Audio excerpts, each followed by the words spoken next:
Chapter 593, 231 Gathering at Jianghu, Major Shuffle Undershree. You know why Miss Jiang came back.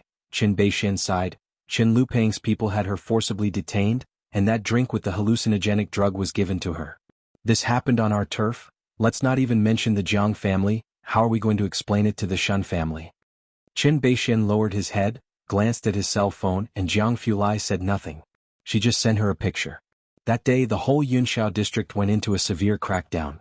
The next day just after 7 in the morning. In the office of the Dean of the Chinese department at Jianghu University. It was the summer break, and there weren't many students in the Chinese department other than those studying for their postgraduate exams, so many floors were closed. Dean Shu arrived early. He was sitting at his desk, his computer on, displaying the PowerPoint presentation he had prepared for an academic lecture. His posture as he clicked the mouse wasn't focused. Instead, he occasionally looked towards the door. Next to him, his assistant had prepared a cup of tea for Dean Shu. The person you are waiting for has not arrived yet? Learning that Dean Shu had come so early to wait for someone, the assistant was quite surprised. Was he waiting for Principal Shun? No sooner had he finished speaking than someone knocked on the office door. Dean Shu immediately stood up and said, "Please come in," while his assistant also looked towards the door, curious about who could make Dean Shu wait in advance. Instead of the expected Shun Yu and others, an unfamiliar girl walked in. She wore a simple stand collar shirt with light red peach blossoms embroidered at the cuffs and collar, possessing a pair of eyes that seemed veiled by morning mist, as she entered the office in the morning light. "Dean Shu," Bai Lian spoke politely. Dean Shu stood in place looking at her, momentarily taken aback. On the side, the assistant prompted him, and Dean Shu spoke absent-mindedly, "Sit." He was the very picture of refined elegance. "Miss Bai, I don't mean to intrude, but I wanted to discuss your college entrance examination essay with you. Given the level of detail in your essay, you must have also studied Daong literature in depth. As a scholar dedicated to national studies, knowing that Bai Lian scored full points in her other subjects and was planning to apply for the Tongfeng class, he hadn't planned on competing with others for such a student. This year there was only one essay that received full points, and Dean Shu had reviewed it countless times. Every time he read it, he felt that the style was exceptionally familiar. He was an enthusiast of Daong literature. Those unrestrained and unbridled words, each time he read them, made him feel as though the cold, historical text was no longer lifeless, but warm, as if those recorded events were happening close to him. Bai Lian looked down, her voice very soft. "Yes." Dean Shu's eyes brightened. He discussed the intricacies of Daong with Bai Lian for an hour, growing more fervent as they talked. It wasn't until he saw Bai Lian out that he felt a bit regretful. "I should have vied with Principal Shun for her." "Dean," his assistant asked in confusion, "why do you value Miss Bai so much?" There were 4 students from Xianxia who got into Jianghu University this year. Dean Shu did not answer directly, just stated matter-of-factly. The assistant didn't understand and commented, "They are very impressive. The teaching resources in Xianxia aren't good. This year's college entrance exam broke any previous record." Dean Shu turned his head and glanced at him. "Why do you think the person behind Zhongxing has such a good eye, finding the right 9 directors for Zhongxing Group from tens of millions of people?" The assistant was taken aback. "History has proven countless times that our great land of China is never short of talented people. A single county could gather enough talents needed to govern the country." Dean Shu didn't wait for his response, speaking softly, "What's lacking is just a leader.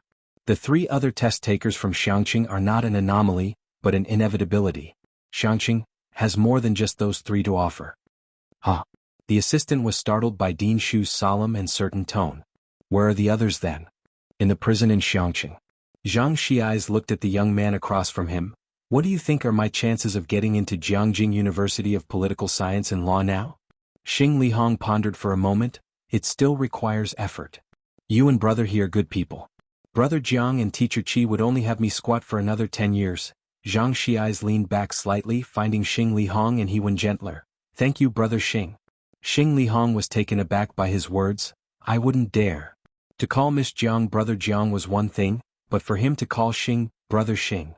"Just call me Xiao Xing," he said carefully. When the tutoring session ended, the officer led Xiaoxi's back in.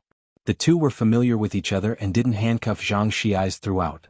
Xiaoxi's returned to his workstation where another man with a shaved head was sitting at his sewing machine. As soon as he saw Xiaoxi's coming, he hurriedly stood up, stepping aside. "Brother Zhang, have you finished your studies?" If you find any errors, ads pop up, ads redirect, broken links, non-standard content, etc., please let us know reports so we can fix it as soon as possible. Chapter 594, 231 Gathering at Jianghu, Major Shuffle _4. This is 0147 Bald. Li Sheng fought with a good person. Aren't you supposed to be released from prison today? Xianxia sat down, reciting trigonometric functions while operating the sewing machine. I came to bid you farewell before leaving. Li Sheng hadn't changed clothes yet, standing behind Xianxia's giving him a back massage. Then I'll wait for you in Jianghu. You can contact me directly when you get there. Li Sheng's family was from Jianghu. Originally his family had arranged for him to hide in Bakhtur Street to avoid arrest, but he was still caught in Xianxia just before he could escape. Meanwhile, at the hotel where Yang Lin worked, she stopped wiping the table, looked up at Lu Lingxi. What did you say? Jianghu, your sister is in Jianghu. Lu Lingxi placed a thick envelope in her hand. After your father was imprisoned, she gave me your medical expenses and left. I haven't seen her since, but I always feel you will be able to find her.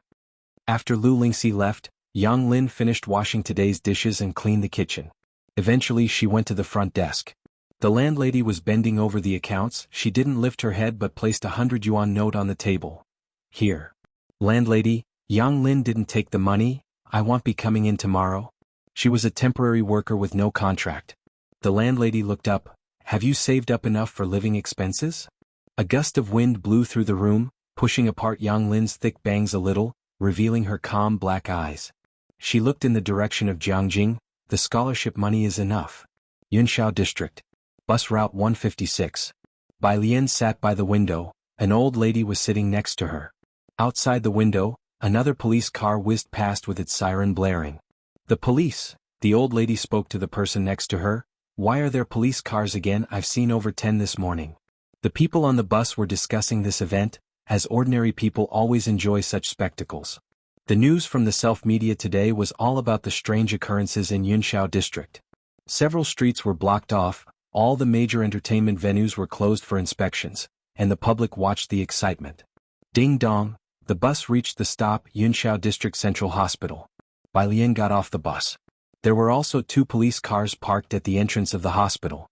The person standing by the police car saw Bai Lian and hurried over. Miss Bai. Bai Lian glanced at him, nodding slightly. Chief Lu. Hospital. In Su Ziyu's hospital room, Madame Su had not gone home all night. Su Ziyue had not woken up. Beside her, Su En stood holding a cigarette, his complexion not looking good. When Su Wenyao and Shen Min walked in, Madame Su, who sat on a chair nearby, stood up, speaking extremely politely. District Chief Shen, what brings you here? Su En put down the cigarette, greeted Shen Min, then asked, how is it going?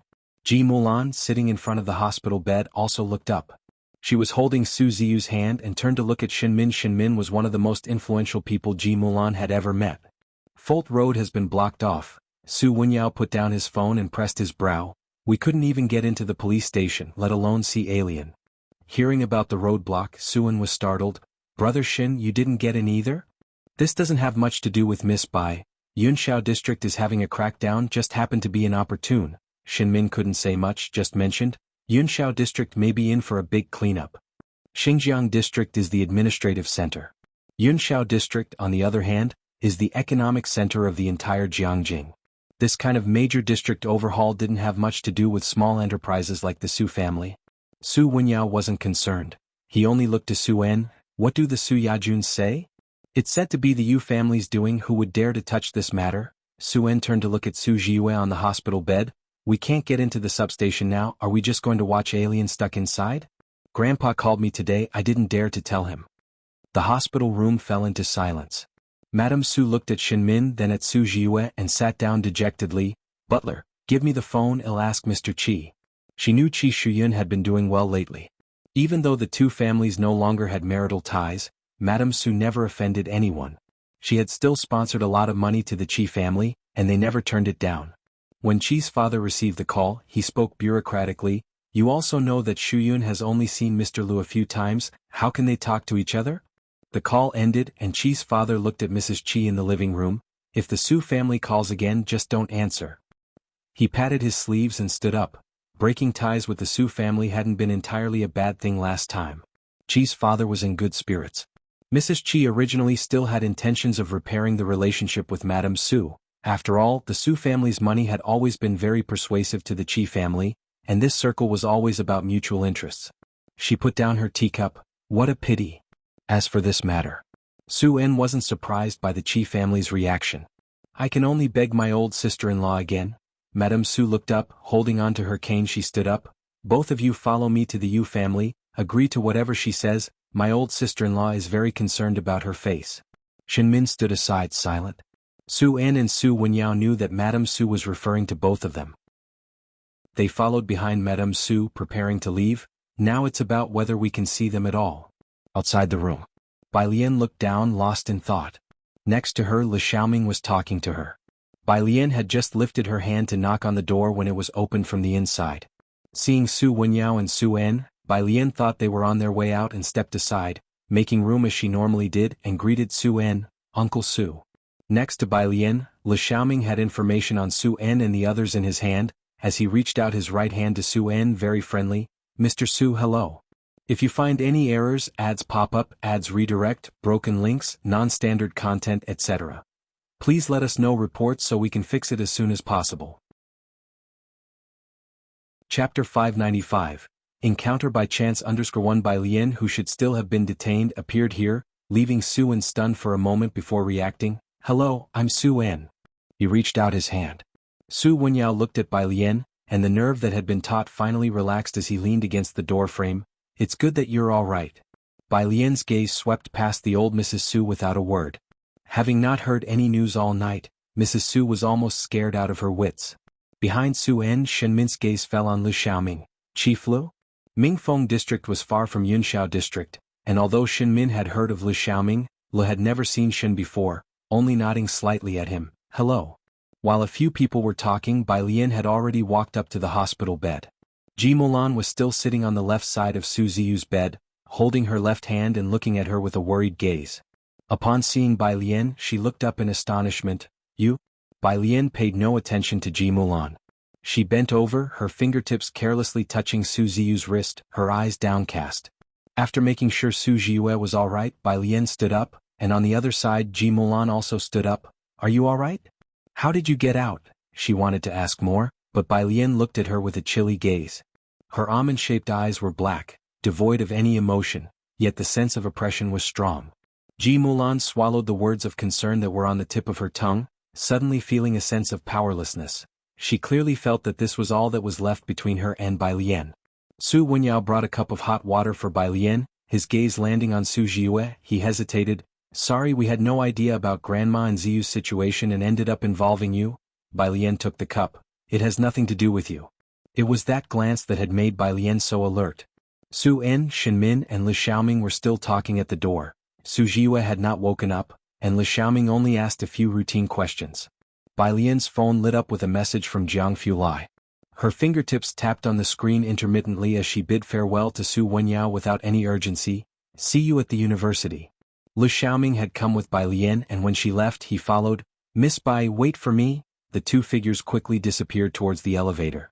Su En and the others escorted them to the elevator, and it was only then that Ji Mulan reacted. Wenyao, did you ask Alien how she got out? Su Wenyao and Su En already knew the entire problem lay with Chief Lu. The old Mrs. Su, who had been silent the whole time, stood up, leaning on her walking stick and looking in the direction Bai Lian had left. Chief Lu is the head of Yunxiao Sub-Bureau, said Shenmin, coming back to his senses. He smiled and explained to Su En, Li Xiaoming. Miss Bai knows him. It seems I no longer need to be involved in this matter. Su En went to the Sub-Bureau that evening, and not only did he not see Chief Lu, he didn't even catch a glimpse of Bai Lian. Hearing that Chief Lu was the head of the Sub-Bureau, the old Mrs. Su also turned back in shock. They had all seen the way Li Xiaoming had treated Bai Lian just now. Ji Mulan sat back down, her gaze wandering as she looked at Su Ziyue on the hospital bed. Downstairs. Li Xiaoming accompanied Bai Lian downstairs. Miss Bai, rest assured we will definitely give you an explanation. Bai Lian was holding her phone, her gaze looking ahead, and soon she saw the blue car in the temporary parking space across the street, its taillights still flashing, obviously having just parked. She stepped to the side and thanked Li Xiaoming. Thank you. Li Xiaoming saw Bai Lian to the car. As Bai Lian pulled open the passenger seat door, Li Xiaoming caught a glimpse of the person in the driver's seat, whose faint gaze swept over him like the cold flash of an unsheathed short sword. Li Xiaoming froze on the spot. The blue car drove away, and only when the ringtone in his pocket sounded did Li Xiaoming come to his senses. He answered the phone. It was a friend. "What's going on over there?" There was a significant commotion in Yunxiao district, and the people from several surrounding districts were getting restless. They had not received any information about policy changes. The cause just because of a clubhouse. Li Xiaoming exhaled. "Let me give you a heads up about this year's freshman at Jianghu University." The night before, Sun Fei had turned up with 2 reports, and he knew things might get complicated. But he never guessed it would escalate like this. A harsh crackdown throughout Yunxiao district, top to bottom closure of all clubhouses for a search for hallucinatory drugs, and all related personnel suspended and cooperating with the investigation. Up until just now, Li Xiaoming finally understood why Su Nanjing had appeared that night. In the car, Bai Lian's phone automatically connected to the Bluetooth, resuming the English reading that had been interrupted. Jianghu Lai drove onto the main road, tapping her white fingertips on the steering wheel and glancing over slightly. "Didn't you have Ming Dongheng to be your driver? If you find any errors, ads pop up, ads redirect, broken links, non-standard content, etc. Please let us know reports so we can fix it as soon as possible." Chapter 596. Encounter by Chance I'm not used to it, Bai Lian said, looking down at WeChat. Lu Lingxi had sent her a message that Yang Lin would be coming to Jianghu in a couple of days. Without asking how Lu Lingxi found out, Bai Lian immediately sent a message to Yang Lin, asking when she would arrive. Jianghu Lai drove onto the main road, and after seeing her finish replying to the message, he hesitated before speaking. "You should probably get your driver's license." "Never mind." Having seen her drive rashly, Jianghu Lai had never suggested she get a driver's license. He was afraid that, once Bai Lian finished learning, the points they all had combined wouldn't be enough for the ones she'd have deducted. "What do you think of Qin Yongquan?" Jianghu Lai changed the subject. Bai Lian wasn't much interested in modern cars either. She just propped her phone under her chin, speaking in a languid tone. "He used to be SSO, but now he is quite good." Everyone could see how rapidly Xianxia had developed this year, and all these were the achievements of Qin Yongquan's hard work. Around the corner, yellow roadblocks were placed at the intersection, and a bunch of police cars were parked ahead. That road had been temporarily closed. Many private cars and taxi drivers stopped to join the crowd of onlookers smoking cigarettes. Jianghu Lai calmly made a U-turn and selected a new route. Shanghai apartment. The security guard at the entrance had already grown accustomed to the luxury cars that frequently came in and out of the complex. No one was in 303. Pu Xiaohan had taken Jianghe out to play, with Ming Dongheng acting as the driver for the 2 of them. Bai Lian didn't go in and went straight to the piano room in 302. Jianghu Lai stood at the door for a while before gently closing it behind her. He went to the study next door and took out his cell phone to call Director Chen first. These 2 months. Director Chen had nothing particular going on today and was fishing with Jianghu. Director Chen had counted on being demoted to Xianxia, expecting to stay for at least 2 years, so why the sudden possible return to Jianghu? Yes, Jianghu Lai obviously had little patience with Director Chen. "Come back first. There will be several positions open in Yunxiao district for a re-election, and you should participate in the general election." Director Chen didn't doubt the information given by Jianghu Lai. He looked to his right where Jianghu had moved to a different spot to bait, and Director Chen lowered his voice. "What about Uncle Ji? I heard from Xiaotang today that they're also going to Jianghu next month." After Bai Lian went to Jianghu, Tang Ming students from Class 15 would visit Jianghu regularly. Director Chen did the same. If everyone left, Bai Lian could offer him constructive advice, and Jianghu occasionally had a few pointers for him. Having been around for so long, Director Chen viewed Jianghu as an elder. Jianghu Lai ended the call and returned to WeChat, clicking on Jianghu's profile. She got into a fight. Jianghu didn't check his phone much while fishing, and half an hour later he called Jianghu Lai directly. "Alien got bullied?" Jianghu's voice betrayed his urgency. He couldn't imagine Bai Lian getting into a fight. Jianghu Lai opened up his laptop. She was acting bravely. Although it was dangerous, fortunately she wasn't hurt. This time she wasn't injured, but next time might not be the same. Jianghu picked up on that. He put down his fishing rod, picked up the cigarette holder from the ground, bent down and lit it up. "You family. Grandma Yu was watching the chef make soup for Yu Hongjing." Her silver-white hair was all combed back, giving her a capable look. Has Hongyi not answered the phone yet? She wanted to know the situation with the Su family at the moment. But since coming back from the hospital last night, she hadn't gotten through to Yu Hongyi's phone. The female bodyguard replied, "That's correct." Grandma Yu narrowed her eyes but didn't think much of it, as Yu Hongyi often got involved in confidential activities. Just as she was thinking about this, a servant came in panic-stricken from outside. "Madam. Madam." Grandma Yu walked from the kitchen to the living room. "What's all this fuss about? Calm down." Before she could finish her sentence, she saw the police following the servant, with the lead officer pulling out his badge. "Please cooperate with our investigation." Investigate what? Grandma Yu had never encountered such a situation since she was born and looked at them calmly.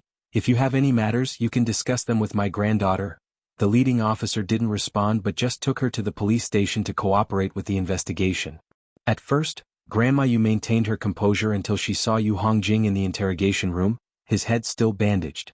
Yu Hongyi only came to see her an hour after she had arrived. Seeing Yu Hongyi, Grandma Yu's forced composure finally started to crack. "Hongyi, why have they arrested me and your brother?" Yu Hongyi closed her eyes briefly. "Because of Yu Hongjing, all the clubs and bars in the entire Yunxiao district have been shut down for review, and the related staff are suspended from work." Yu Hongyi couldn't find out any news. She hadn't seen anyone from the Chen family. The only reason she got into the police station was through connections she had from before.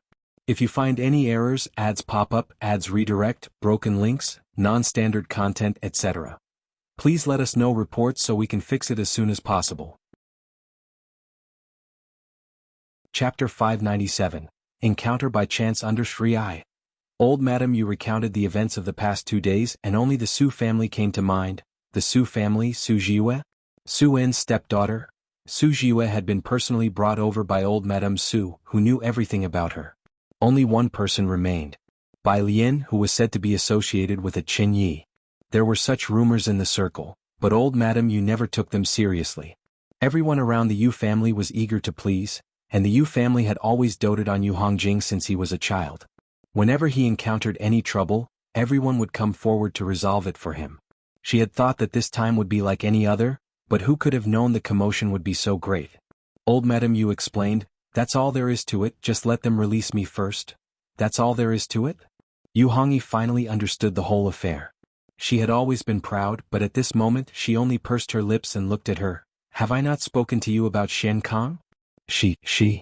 Old Madame Yu glanced at Yu Hongyi and finally sat down on the chair. Old Madame Yu had heard from Yu Hongyi that Xianxia was a company that directly supplied research medication to the military forces behind the Qin family. Qi family. The Qi family was having dinner. "I heard there was quite a commotion in Yunxiao district today," Mr. Qi asked Qi Shuyun. "Do you know anything about it?" Now successfully infiltrated into the ranks of rich young ladies, Qi Shuyun was better informed than her father, but she was also in the dark about this matter. No idea they were discussing it too. If even they didn't know, then such matters indeed had nothing to do with ordinary people. Mr. Qi didn't inquire further. "Has old Madame Su called you?" She did. Dressed in a beige, form-fitting long dress, Qi Shuyun pulled out a chair and sat down, her voice indifferent. "She offended the Yu family, what can I do about it?" The father and daughter had made the same decision, but Qi Shuyun's phone rang at that moment. It was a sister from her social circle. She quickly picked up. "Wenjie, are you looking for me?" However, it wasn't Wenjie's voice on the other end. "Hello, I'm Yu Hongyi. I wanted to ask if you could help me contact someone from the Su family." Yu Hongyi. Qi Shuyun had long heard of her notorious reputation in the circle of socialites. Even though Yu Hongyi was not part of their circle with her martial endeavors, she was well known to everyone, including Qi Shuyun. She never expected such a person to come to her. "Miss Yu Su Wenyo's family?" Qi Shuyun stood up and gestured for her parents to be quiet. Yu Hongyi was direct. "Yes, about my brother's affair, I want to personally apologize to them." Hearing the beginning, Qi Shuyun did not catch the rest. "Okay, I'll try to pass the message." She hung up, holding her phone and sitting down in a daze. "What's wrong?" Mr. Qi glanced at her.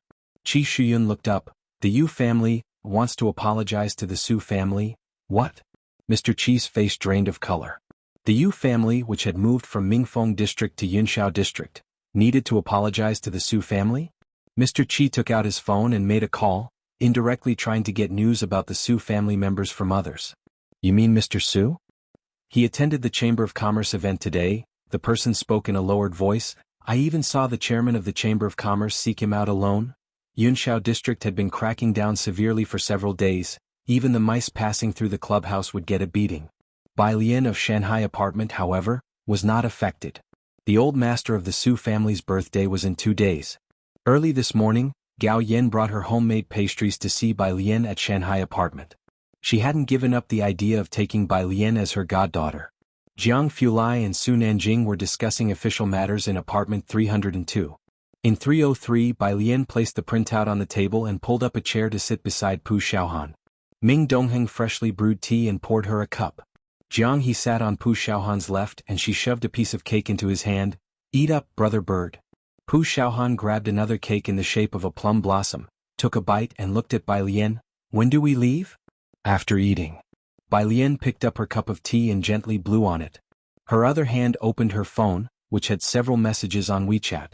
"Yang Lin, just finished watching over Grandma, he'll take the train tomorrow." With one hand on the screen, Bai Lian replied, "When will you arrive?" "He'll pick you up." Tang Ming sent a message in the group.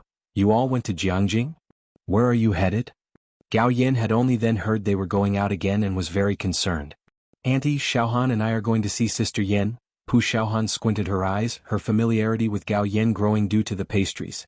"In a couple of days a classmate of ours will also come." Yen Lu had arrived in Jianghu at 6 in the morning and had already gone ahead to Jiangyin. They hadn't seen each other for a long time, and since Pu Xiaohan had not yet visited Principal Jian since she came to Jianghu, the two planned to first go to Jiangyin. If you find any errors, ads pop up, ads redirect, broken links, non-standard content, etc., please let us know reports so we can fix it as soon as possible. Chapter 598. Encounter by chance _4. After finishing their meal, Bai Lian and Pu Xiaohan left the house.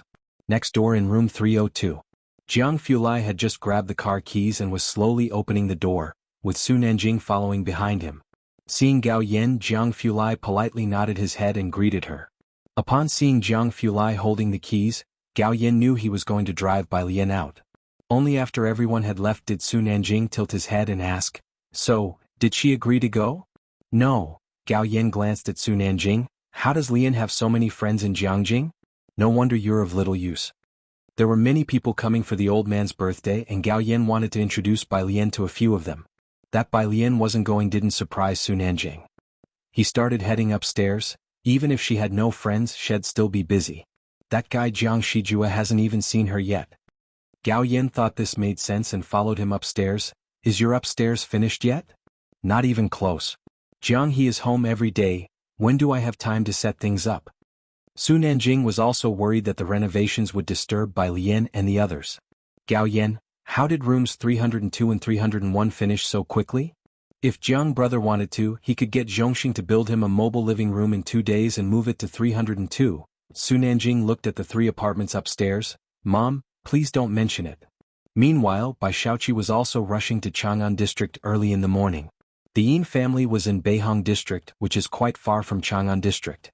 They had to go through Yunshao district to get to Chang'an. The driver for the Yin family was driving with Mr. Yin in the passenger seat, and Song Min and Bai Xiaoqi were sitting in the back. Bai Xiaoqi was going to attend her morning class today and then head to Jiang University to find Bai Xiaoka. Hence, Song Min was accompanying her. These past few days, Yunshao district was filled with police, and there were many roadblocks that hadn't been removed yet today.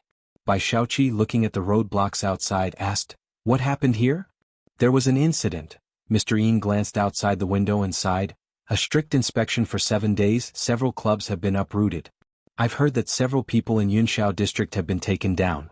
We don't know what happened. It's not something we can manage." Such matters, the Yin family naturally did not have the inside story, and could only speculate from rumors.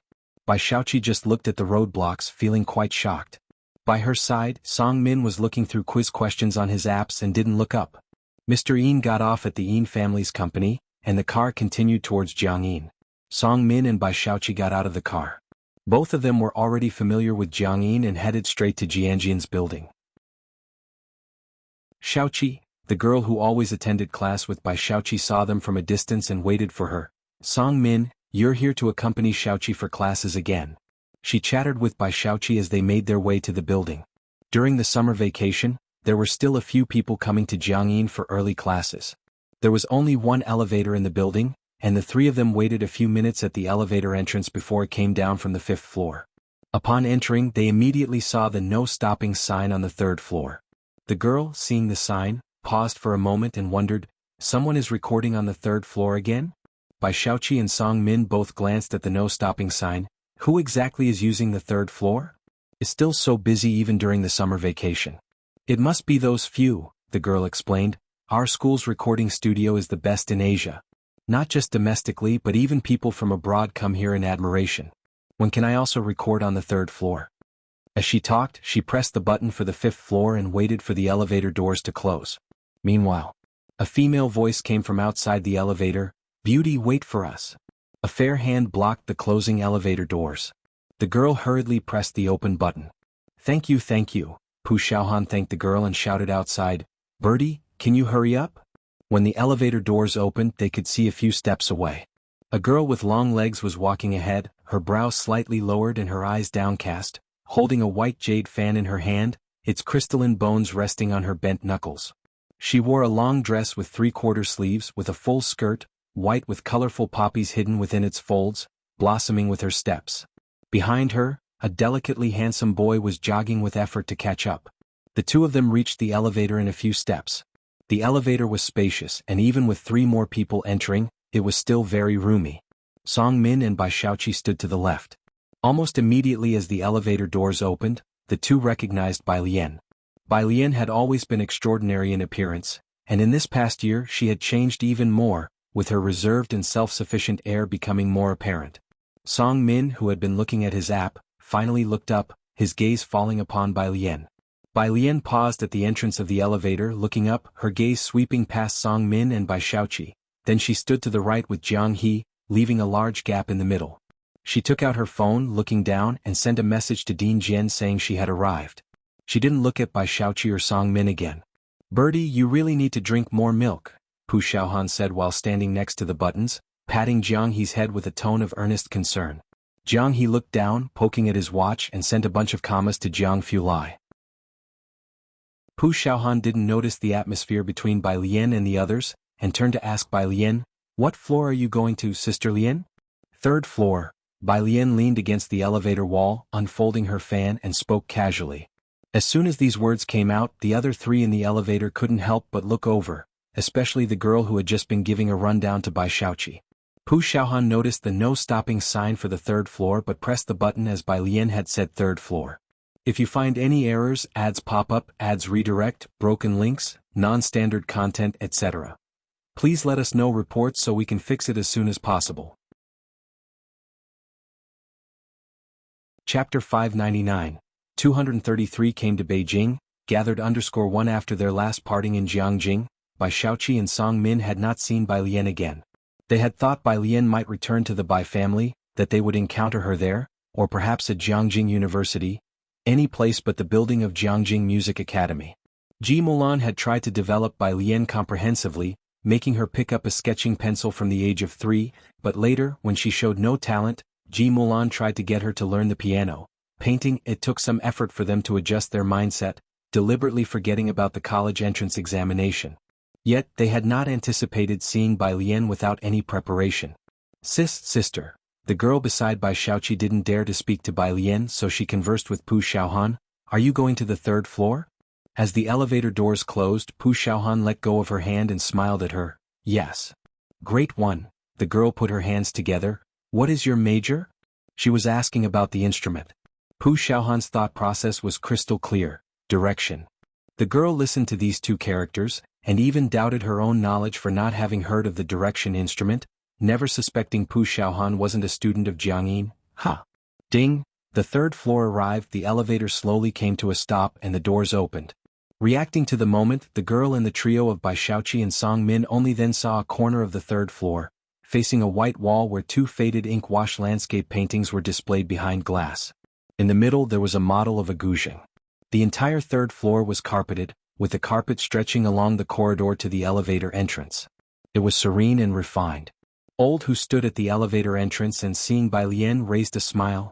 Bai student. Mr. Hu. Bai Lian walked out. Bai. Pu Xiaohan had never met Old Hu, and after saying farewell to the girl, followed by Lien out. As the elevator doors closed again, the girl turned around, excitedly saying to Bai Xiaoqi, "This is the legendary Shaman Building recording studio. And did you see those two paintings outside? Those are the authentic works of our Guzheng department's founding master, Qin Jiao."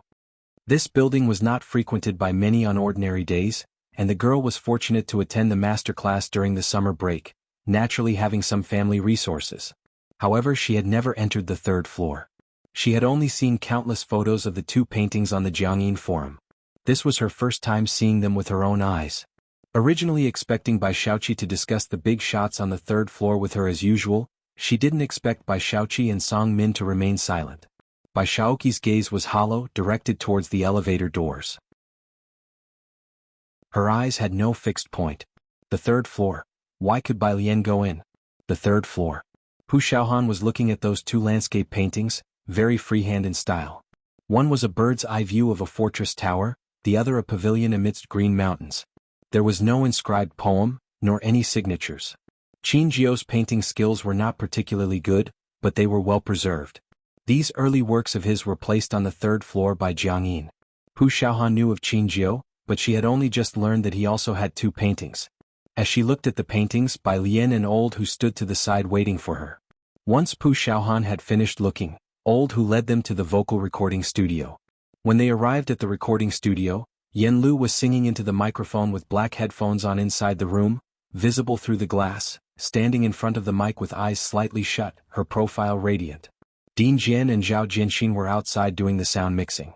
Having just finished a section, Yen Lu was listening to the playback through her headphones. Ding Jian raised his hand to greet Pu Xiaohan and then spoke to Bai Lian. He held a black pen in his right hand, casually sketching a segment on the notebook. "You'll need to re-record this part later." Bai Lian glanced at it and nodded. "Have you had any new song ideas lately?" Ding Jian closed the notebook. To Ding Jian, ensuring Yen Lu's new songs were in progress was more vital than anything. "It's coming along," said Bai Lian, although she hadn't really done much. Once they finished speaking, Pu Xiaohan held up her phone. "Ding Jian, can I post this?" Ding Jian looked at it. It was a photo of the two paintings at the elevator entrance. "Sure, post it quickly. You haven't posted a video for over half a month now." Because the third floor was not open to the general public, there were few images of the paintings available. The last time Pu Xiaohan posted a video was the last time. Her posting frequency was low, yet each video was around 10 minutes of high-quality content, the last being a 4-month detailed traditional-style graduation photo shoot, all major works. The audience was left wanting more. Ding Jian was among them, though he always urged her in person. Soon, Pu Xiaohan learned quickly. If you find any errors, ads pop up, ads redirect, broken links, non-standard content, etc., please let us know reports so we can fix it as soon as possible. Chapter 600, 233 came to Beijing, gathered _2 Ding Jian put the notebook aside on the adjacent stand and suddenly remembered something. "Do you want to shoot some Jiangyin content?" Jiangyin? Pu Xiaohan paused. The moment she saw those two paintings coming out of the elevator, a special idea had occurred to her. Jiangyin was already a school with a rich history. The two were talking. Old Hu, who had just handed a bottle of milk to the only child on set, trembled at his hand. He could understand Bai Lian. After all, he had guessed Bai Lian's identity back then. But who was the girl that called Jian Zhongyou Grandpa Jian as soon as they met? He unconsciously tightened his grip on the milk bottle, watching Pu Xiaohan's retreating figure. Pu Xiaohan was pondering the possibilities for a new video when she turned around to see Old Hu and Jianghe each holding the top and the bottom half of a milk carton. She was puzzled. Was this a gesture of giving or not? Following Pu Xiaohan's gaze, Old Hu realized he was still holding the milk and quickly let go. "Kid, you drink." Bai Lian and Yen Lu also hadn't seen each other in a long while. After recording, they ate lunch at a private restaurant next to Jiangyin. Yen Lu could be recognized on the streets at any time now, making it less convenient for her to get around. Xianxia didn't disturb the small gathering, waiting outside for Yen Lu to finish eating. When they came out, Xianxia greeted Bai Lian and the others before driving Yen Lu back to the hotel. Yen Lu had to attend a gala that evening and was in a rush to get there. "I just finalized the plans with the company," Xianxia said from the driver's seat, telling Yen Lu about the recent arrangements. "These songs have been included in the Gambling with Liquor album and submitted for the Hua Chu Award. This year, Yen Lu's success in both television dramas and music meant the company would not let slip this popularity. Yen Lu took off her mask and fisherman's hat and picked up the script in the car, looking up upon hearing this, but these songs have all been released separately. The number of songs was barely enough to meet the requirements. Yes, but the organizer personally called me, Xianxia sighed. The music scene has declined in recent years, and the Hua Chu Award has lost much of its impact. You are their special invitee. The entire music industry was in decline, no longer showcasing the battles between legends. Bai Jian's sudden descent into the music industry had captured the attention of musicians who dedicated their lives to music. Bai Jian had no company, no marketing, and not even past works. It was as if he appeared out of nowhere just for Yen Lu. He sparked an unprecedented trend in the music industry. After being quiet for so long, the music industry was bustling with activity again. From Gambling with Liquor, to Another Autumn, to Cold Season Tassels, and the latest Reunion. Each song had a unique style, coupled with Dean Jian's magical arrangements. Not to mention the best lyrics, best composition, best arrangement and so on, the song of the year, aside from Cold Season Tassels, which dominated foreign charts for 2 months, couldn't possibly be any other. Shanghai Apartment, 302. Jianghu Lai rarely took an afternoon nap, and by the time he woke up, dusk had fallen. Dressed in soft pajamas, he drew back the curtains. The room was unlit and dim, casting a shadow over everything inside. Outside, the complex was extremely quiet. Because it was summer break, hardly any people were visible. His fine, black hair was tousled messily across his forehead. The room was empty, the world outside was hazy, and the silence was deep. Jianghu Lai was uncharacteristically relaxed, leaning against the window, exuding a sense of nobility yet aloofness, watching as the street lights in the complex began to turn on. About 2 minutes later, he reached for the cell phone on the bedside table, opening WeChat to ask if Bai Lian had returned, while simultaneously opening the door to the room. As the door opened, the chandelier light poured over him. In the living room, Jianghu sat on the carpet, engrossed in a jigsaw puzzle. Bai Lian sat cross-legged beside him, passing him the puzzle pieces he needed. Her white skirt spread across the carpet, blooming with colorful poppies. Her right wrist was casually placed on her knee, the knee supporting a book, while her left hand casually tossed puzzle pieces to Jianghu. Under the chandelier light, she seemed enveloped in a diffused glow, exuding an air of leisurely grace. It was a portrait of peaceful times. When Bai Lian looked up and saw Jianghu Lai standing at the doorway, she leisurely turned a page. Awake? Yeah. Jianghu Lai walked over to them, kneeling beside her, elegant and noble, looking down at the book she was reading. Why didn't you call me when you got back? It was rare for Bai Lian to not be looking at literature. She was reading the original Don Quixote, which she had borrowed from Jianghu University's library. You rarely sleep this long. These last few days have indeed been busy, Jianghu Lai spoke. If you find any errors, ads pop up, ads redirect, broken links, non-standard content, etc. Please let us know reports so we can fix it as soon as possible.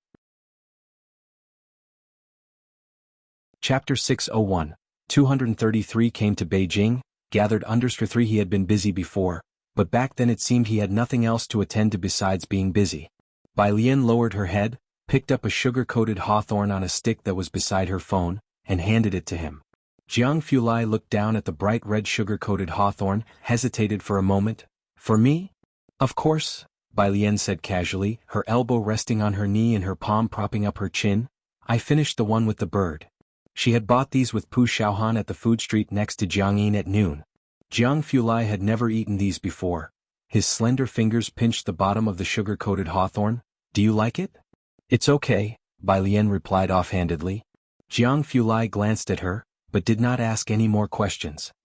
He stood up with the sugar-coated hawthorn, ready to go back to his room to take a shower. What do you want to eat tonight? Shrimp, I guess. Bai Lian hadn't really thought it through and just blurted out a response. Jianghu Lai nodded, went back to his room. The sugar coating on the hawthorn was overly sweet, with a heavy saccharine taste, a gentleness hidden in the twilight. Yang Lin was on a train early the next morning. It was far from Xianxia to Jiangjing, and even a transfer flight took more than 10 hours. She was in for a 2-day train ride. Tang Ming and Ning Xiao were set to leave a day after her. On the day of the Su family patriarch's birthday, from 7 o'clock in the morning, gifts from the political and business world wouldn't stop entering the Su family residence.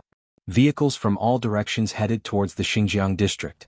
When Bai Shaoqi left in a car from the Yin family early in the morning, journeying from Yunshao district to Chang'an district, she encountered several rare limited edition cars along the way, as well as some special license plates. She had never seen such a scene before.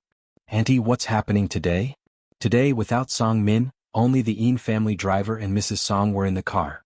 Mrs. Song had heard some details from Mr. Yin. She withdrew her gaze. "Today, it seems that there's a celebration in Xinjiang district." As for which family was hosting, she didn't say, and Mr. Yin wouldn't discuss these things with her either, as the class gap was too wide. A black business car brushed past theirs. Bai Shaoqi couldn't help but take another look. It was very similar to one she had seen in Beijing with a Xianxia license plate, belonging to that person Bai Lian knew. "What is it?" Mrs. Song asked her. "It's nothing." Bai Shaoqi withdrew her gaze and shook her head. How could that car appear in Jianghu? Ordinary people buying a car was simple, but getting a Jianghu license plate was not so easy. She lowered her head to unlock her phone.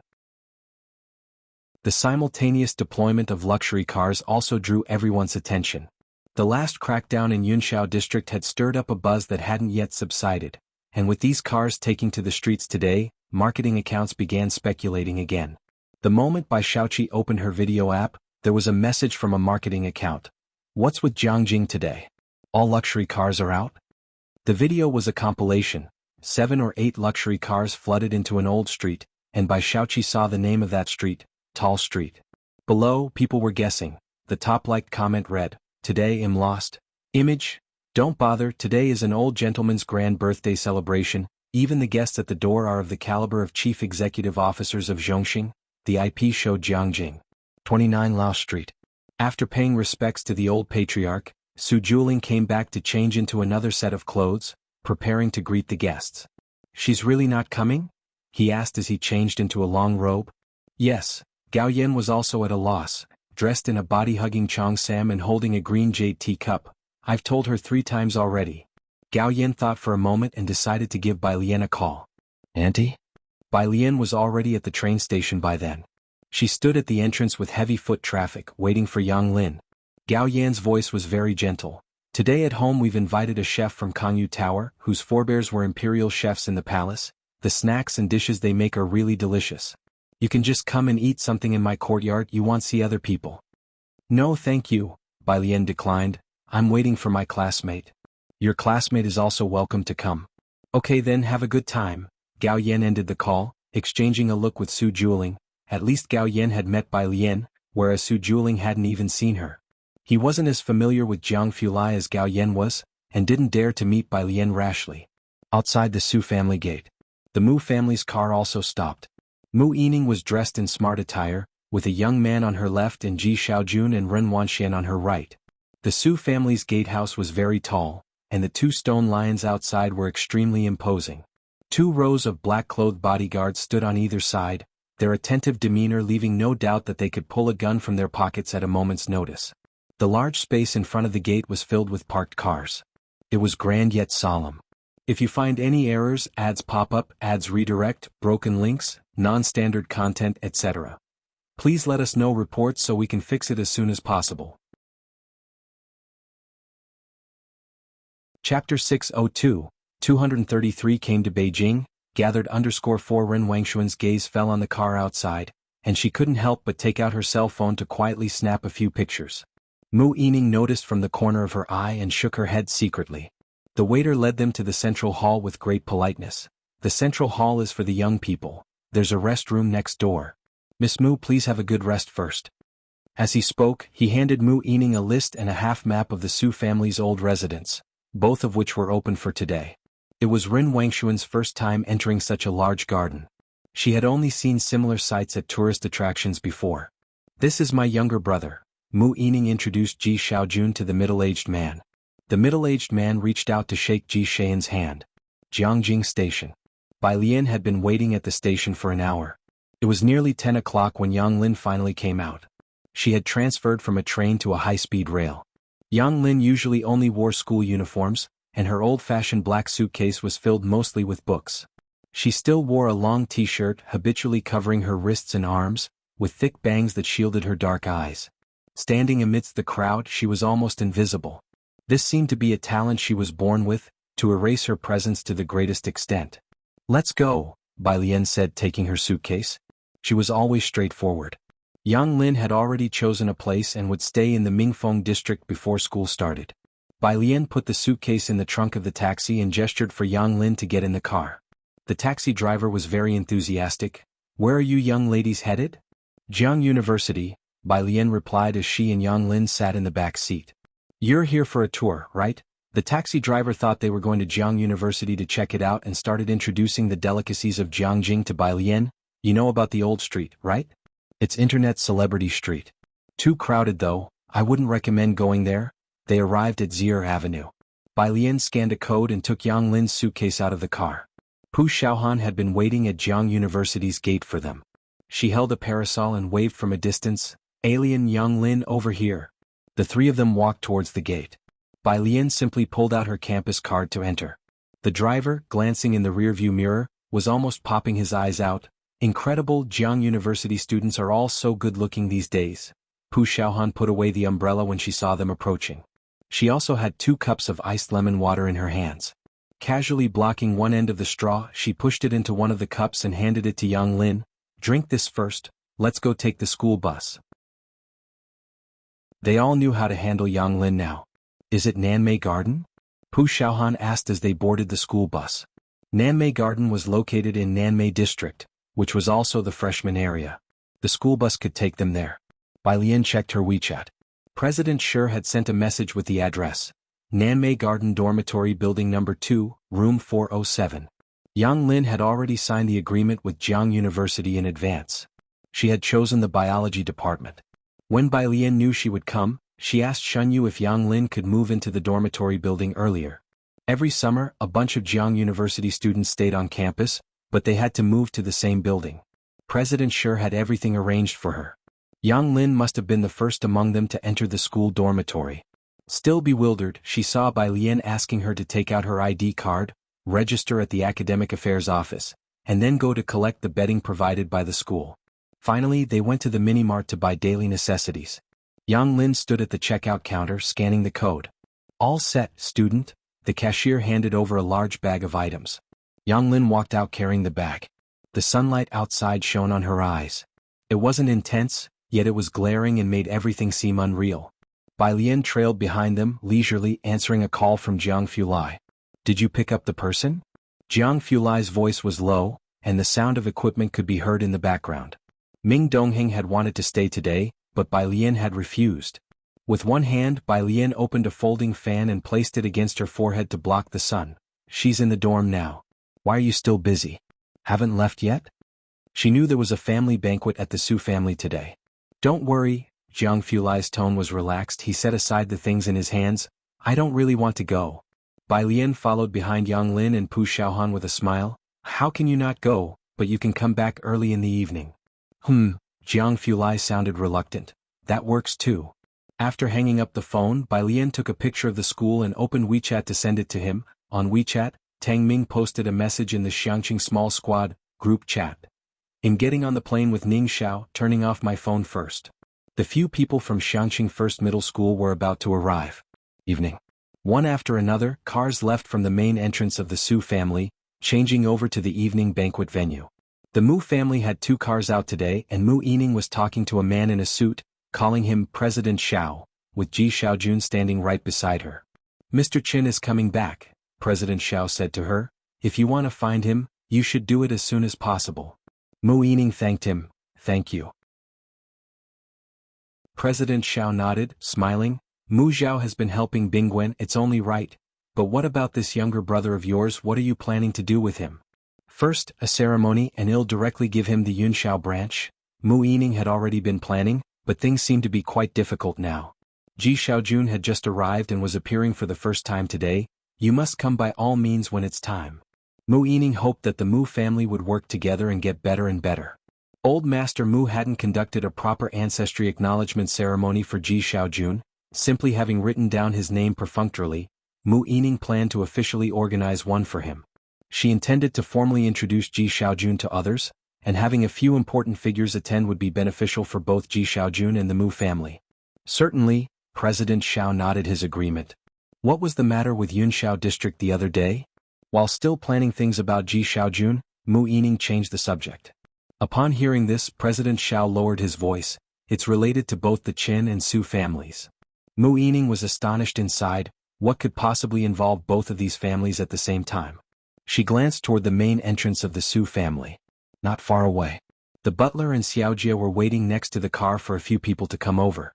It was then that the Su family's main entrance thronged with people, with a young man whose face couldn't be made out clearly in the middle, standing next to a middle-aged man who was patting his shoulder.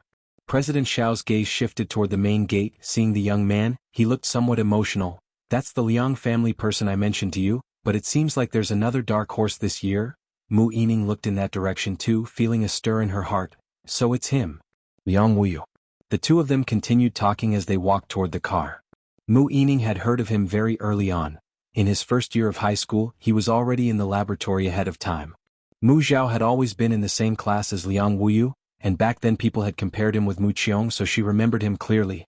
The butler stood behind the two, overhearing their conversation, and couldn't help but look over with a rare eagerness. I've heard of him in the past 2 years. Ji Xiaojun wasn't listening to their talk in detail. He was messaging Bai Lian. Bai Lian's birthday was approaching. Mu Yining and President Xiao still had things to talk about. Ji Xiaojun waited for them to finish before speaking softly to Mu Yining. I won't be going with you, I'm going to see Alien. Taking the rare opportunity to be out today, he was also planning to see her. Not attending the banquet? Mu Yining asked him. Ji Xiaojun felt a bit tired and after a pause still declined.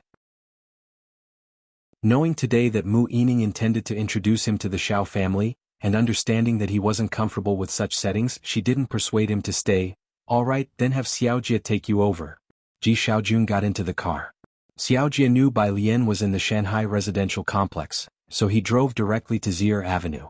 Upon seeing Jianghu University, he didn't slow down. Ji Xiaojun looked at the address Bai Lian had sent on his phone, then raised his head to signal Xiaojia that there was no need to go further. Stop here is fine. If you find any errors, ads pop up, ads redirect, broken links, non-standard content, etc. Please let us know reports so we can fix it as soon as possible.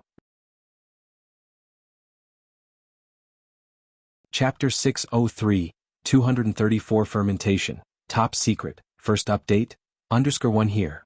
Xiaojia expressed surprise but still pulled over to stop. Ji Xiaojun got out of the car and thanked Xiaojia. You can go back, no need to wait for me. He wasn't used to wearing formal attire and also took off his suit jacket, loosened his tie and walked toward the gate wearing only his shirt. Ji Xiaojun had been to Jianghu University with Xinqing before. At the time, it was the Office of School Affairs that had personally made the call. It had only been a little over 2 months, and although the security guard felt Ji Xian's temperament had changed somewhat, he still recognized him. It's you, he said, giving Ji Xiaojun the green light to go in. Thank you. Ji Xiaojun was about to send a message to Bai Lian, but when he saw the security guard open the school gate, he took out a pack of cigarettes from his pocket, pulled one out and offered it to him. I'm here to see my niece. He explained the reason to the guard, said a few words and then went inside. Bai Lian had said she was at the Statue Plaza, so Ji Xiaojun went straight there to find them. Xiaojia drove away, and in the rearview mirror he saw Ji Xiaojun chatting happily with the security guard and then handing the guard at Jianghu University a cigarette before going in. Since when was Ji Xiaojun so close to the guards at Jianghu University? Meanwhile at Yonghui Garden, the venue for the Su family dinner. Not just anyone could go to 29 Tall Street. Those who could deliver gifts to the Su family in person today had at least some political and business dealings with them. Many others only received the address for Yonghui Garden. A middle-aged man was greeting Mrs. Su and several others. Wenyao, Mrs. Su said with a smile, introducing him to Su Wenyao. You can just call him second uncle. Su Jingfei looked at Su Wenyao and nodded slightly, his tone friendly. Wenyao, right? I heard from your grandmother you're applying for postgraduate studies, not bad. He spoke a couple of words with Su Wenyao, then looked towards Mrs. Zusbach. Didn't you say that both kids in the family did well on the exams? One of them is this year's top scholar? Su-en took another look at Mrs. Su when he heard her mention Bai Lian. Well, Mrs. Su sighed, the children have encountered some troubles recently. Su Jiue had been discharged from the hospital 2 days earlier. Su-en had arranged for her to see a psychologist, and although this was an occasion Mrs. Su would have wanted her to attend, there were too many people, so Su-en did not let Su Jiue come. I see, let's go inside. Su Jingfei was a bit disappointed. Su Jingfei led the Su family group into Yonghui Garden. Ji Mulan clutched Su En's hand nervously as she recognized several of the passers-by who she had seen in the news. Yonghui Garden was vast. After crossing nearly 200 meters of the avenue, one could see the resplendent banquet hall ahead, with a large artificial lake nearby. There was a pavilion in the center of the artificial lake with lights glowing inside. As Ji Mulan approached, she saw a black motorbike parked in front of the banquet hall doors, its streamlined model with a helmet hanging on the left side, reflecting a cold gleam under the lights, like a fierce beast lying at the entrance. Su Jingfei, seeing Ji Mulan and her group looking at the motorbike, whispered, "That should be the third young master's ride." Everyone familiar with Su Nanjing knew of the third young master's fondness for bikes. The third young master? Su En and Su Wenyao, uninterested in the motorbike, took a closer look when they heard it belonged to the third young master of the Su family. Besides him, who else would dare to park their motorbike here? Su Jingfei also gazed at the vehicle. He took Su Wenyao and Su En inside. Many had already arrived in the resting area, most of the familiar faces sitting together talking, and they would nod in friendly recognition when they met others. At a grand feast like today's, anyone who could gain access was no ordinary person. Su Jingfei led Su En's group to the second floor, respectfully knocked on the first door and bowed slightly, "Uncle Lin." The door was open from the inside and Uncle Lin, dressed in a black robe, scanned Su En's group. "The kid you talked about didn't come?" "She's not in a good state," Su Jingfei answered with his head lowered. Uncle Lin nodded slightly, didn't ask further, just reminded Su Jingfei, "The old man is upstairs on the third floor with some important guests. Don't go up." After paying respects to Uncle Lin, Su Jingfei went back down. The Su family group had no chance to talk and only glanced at the stairs to the third floor as they left. There were a bunch of people guarding the stairway entrance. On the third floor in the lounge. Inside the thick, heavy door. When Elder Qin entered, the Su family's direct lineage was already present. Old Master Su was shaking hands with Qin family's patriarch, Qin Shao. "Elder Qin, with your health not being the best, we really appreciate you making the trip here." With a low cough, Qin Shao responded, "For such a festive occasion, it's necessary for me to come." Su Jueling and Su Jueming also stood up to greet Elder Qin. "If you find any errors, ads pop up, ads redirect, broken links, non-standard content, etc. please let us know reports so we can fix it as soon as possible." Chapter 604, 234 Fermentation, Top Secret, First Update. Understood. Lately Nanjing and Beixin seem to be up to something. Su Lao, dressed in a tang suit and holding a white jade teacup, remarked as he looked at Su Nanjing sitting idly by his side, peeling sunflower seeds with evident boredom. "There's been quite a commotion. All the clubs in Yunxiao district were shut down for comprehensive reforms, and a large batch of people from the agency had been replaced from the top down. It wasn't just online speculation. The commotion was so great that even Su Lao was aware of it." Qin Shao chuckled. "Nanjing is doing quite well." Whenever Su Nanjing was mentioned, Su Lao couldn't hide his satisfaction. Indeed, his abilities surpassed those of his father. As the two of them chatted, Su Jueming, seated below, showed minute changes in his expression. The weighty door to the resting room was flung open. "Old Master, young Master Jiang has arrived." At those words, the room fell into an instant hush. Su Nanjing hurriedly stood up and looked towards the door, as Su Lao and Qin Shao also set down their cups and stood. Su Jueming glanced at his son and daughter, his expression turning even grimmer. He knew that Su Nanjing had a good relationship with Jiang Fulai, but he hadn't expected Jiang Fulai to actually come. Outside the door, several figures slowly walked in. The man in the lead wore a white shirt, a silk-striped tie, and a black suit that was rarely seen outside, which made his face appear even more cold and his gaze icy. "Mr. Su, Mr. Qin, sorry for my late arrival." Jiang Fulai looked back and Ming Dongheng stepped forward 2 paces, handing a gift to Su Lao. "You've arrived at the perfect time, young Master Jiang," Su Lao said with a smile, his face creased with pleasure. Not until Jiang Fulai had taken a seat next to Su Lao did the others gradually take their seats. Su Jueming approached Jiang Fulai with Su Jini and Su Jin to greet him. "Young Master Jiang." Jiang Fulai's eyes slightly lifted as he nodded faintly, pride mingled with his chilly demeanor. Today was Su Lao's birthday celebration, and the conversation revolved around light-hearted topics. Jiang Fulai did not join in, simply picking up the teacup by his side, lowering his gaze and gently blowing on it. His appearance was cold and distant, capable of chilling you from several meters away, deterring anyone from asking him anything. The noise in the resting room had quieted down considerably from before. A few minutes later Jianghu Lai's phone chimed. He took it out and looked down. It was a message from Bai Lian.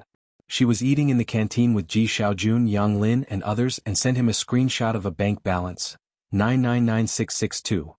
9. Jianghu Lai disregarded the account, his slender fingertips tapping on the phone screen, and directly replied, "Is Uncle Ji still there?" His expression seemed noticeably softer. After sitting for a few more minutes, he gripped the phone. He stood up and politely said his goodbyes to the Su family members. Su Lao hadn't expected him to leave so hastily, but in the end he didn't question him, assuming that Jianghu Lai, being a workaholic, must be returning to his lab. They took a private elevator from the third floor to another exit, passing only through areas with security. Once Jianghu Lai had left, Su Juling remembered the earlier discussion and turned to look at Su Nanjing. What exactly is going on in Yunxiao district? I'm not too sure myself. Su Nanjing was actually puzzled as well. Given that Bai Lian was involved, he knew that Jianghu Lai wouldn't let Yu Hongjing and the others get away easily. Su Nanjing anticipated that the situation would be serious. But he had not expected it to be this severe, with a whole new batch of people in Yunxiao district replaced from top to bottom. Had things escalated to this level of severity? Not far away, Su Jueming and his party came to a stop at the elevator entrance. Someone respectfully addressed Su Jini. Miss Chen has arrived." "Jini?" Su Jueming turned his head to glance at his daughter and then returned to his senses. "Which Miss Chen?" In Jiangjing's circle of well-known ladies, Su Jini was considered the leader, the only girl among the several major families in the area. Su Jini looked at the closing elevator doors. "Chen Beixian. Recently Yu Hongyi's family got her into trouble. I don't know the situation, but they begged me to arrange a meeting with Miss Beixian." Because of Chen Lupang's connections, Su Jueming also knew of Yu Hongyi. Upon hearing this he said no more. Su Jini then turned around and went downstairs. On the second floor, Yu Hongyi, no longer as haughty as before, stood at the top of the stairs waiting for her. Upon seeing Su Jini she managed to speak. "Mississippi?" By Yu Hongyi's side, Chen Lupang, too, showed a dispirited face as he greeted Su Jini. Yu Hongyi wasn't directly involved in the club incidents. However, she was also under investigation, officially cooperating with the probe, with all of her work effectively on hold. Su Jini was well connected and could get a foothold in any circle. Chen Beixian was in the lounge at the end of the corridor, door wide open. Even in today's context, she was still dressed sharply, one hand crossed over her chest. Her gaze swept past Yu Hongyi and slightly nodded toward Su Jini. Su Jini did not intrude on their conversation.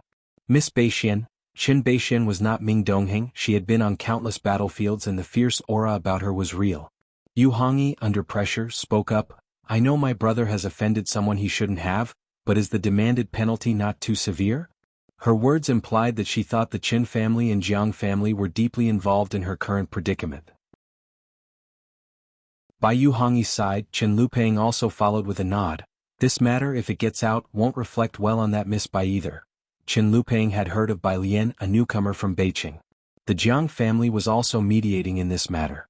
As the two mentioned these points, Chen Beixian lowered her crossed arms, hands in pockets, eyeing them. "Do you think that the situation has escalated to this point solely because of the Jiang family or the Qin family?" Yu Hongyi and Chen Lupang bowed their heads and remained silent, implying agreement. Su En and his group didn't have much pedigree. And since Bai Lian was from Beijing and there were no records of them in Jiangjing, who else could be responsible if not the Jiang and Qin families? At this stage, neither the Qin family nor the Jiang family are able to interfere. Chen Beixian looked at the pair. The ones now in charge of the situation belong to the CLA. Ordinary people might not be aware, but the two of you should know, right? The fact that the CLA hasn't conducted a thorough investigation into 3 generations of the Yu family ancestry is already giving face to my grandfather. What? Upon hearing those 3 letters uttered by Chen Beixian, Chen Lupang and Yu Hongyi's expressions drastically changed. CLA, the country's special agency, the highest level of classified institution. If you find any errors, ads pop up, ads redirect, broken links, non-standard content, etc. Please let us know reports so we can fix it as soon as possible. Chapter 605, 235 Member of the Ma Institute. Is it my turn? Second update, under 1, why would they concern themselves with this matter?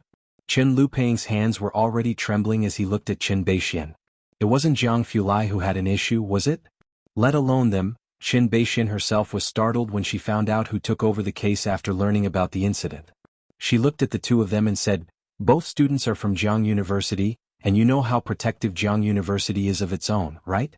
One of them is this year's top Gaokao scorer from Jianghu University, and the other girl who has already had some drinks, ranks just behind Liang Wuyu as a student. Especially by Lian, she is personally protected by the president of Jianghu University this year, basically pre-selected for the Tongfeng class. You've heard about the incident in the snowy mountains more than a decade ago, haven't you? Many professors and academicians died in that incident over a decade ago, and several promising young people from Jianghu University were also buried in the snowy mountains. Because of that, scientific research suffered a huge blow, and development came to a halt. It caused a significant shake-up in the scientific community, and since then the CLA has been specifically assigning people to protect these individuals. Yu Hongyi, with this kind of attention, your brother still dares to commit such an act in Jiangjing. He's essentially challenging the foundation of Jianghu University. Now tell me, why wouldn't they deal with this matter?"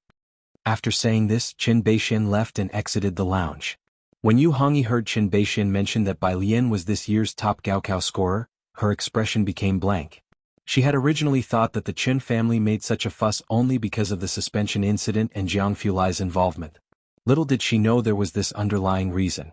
"Yu Hongyi, I've really been ruined by you this time," Qin Lupeng said, with cold sweat running down his back. Both of them had not come this far easily. Especially Yu Hongyi, who originally moved out from Mingfeng district. Like a fish leaping over the Dragon Gate. But now, being targeted by the CLA, the Qin family will no longer be able to use them. Not only that, no matter where they go in the future, they might be under surveillance at any given time. Shanghai apartment. When Jiang Fulai returned, Ji Xiaojun was inspecting the environment in apartment 303. Pu Xiaohan was showing Ji Xiaojun Bai Lian's study. Bai Lian was on the balcony taking a call from Tang Ming.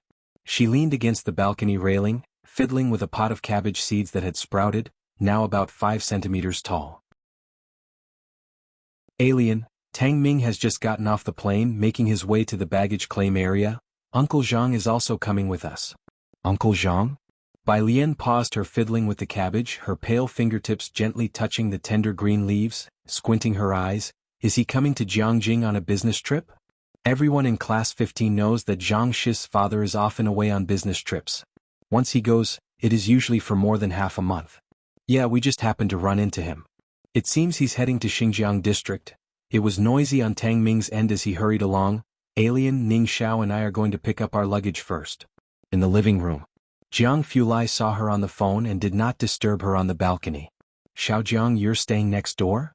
After learning that Jiang Fulai was next door, Ji Xiaojun had him show apartment 302. The door was open and Jiang Fulai led him straight to 302. The floors of 302 were carpeted for convenience. As Jiang he could assemble Legos anywhere, anytime. Jiang he was sitting on the carpet assembling Legos by himself. When someone came in, he even tried to hide the Legos behind him in a futile attempt at concealment. Seeing that it was Ji Xiaojun and Jiang Fulai, he blinked dumbly. He then slowly took out the Legos from behind him again. He had been insistent on staying at Bai Lian's house for the past few days and now remembered that the gift he was making for Bai Lian was not yet completed, so he was working overtime to finish it. "For Alien?" Ji Xiaojun looked at the stuff on the floor and couldn't help but squat down, rubbing Jiang He's head. Jiang He nodded. Ji Xiaojun talked with Jiang He for a bit, looked around apartment 302, and before leaving he noticed the piano room in the middle and paused in his steps. In the center of the piano room were 2 gushings, with several simplified music scores scattered on the table behind them.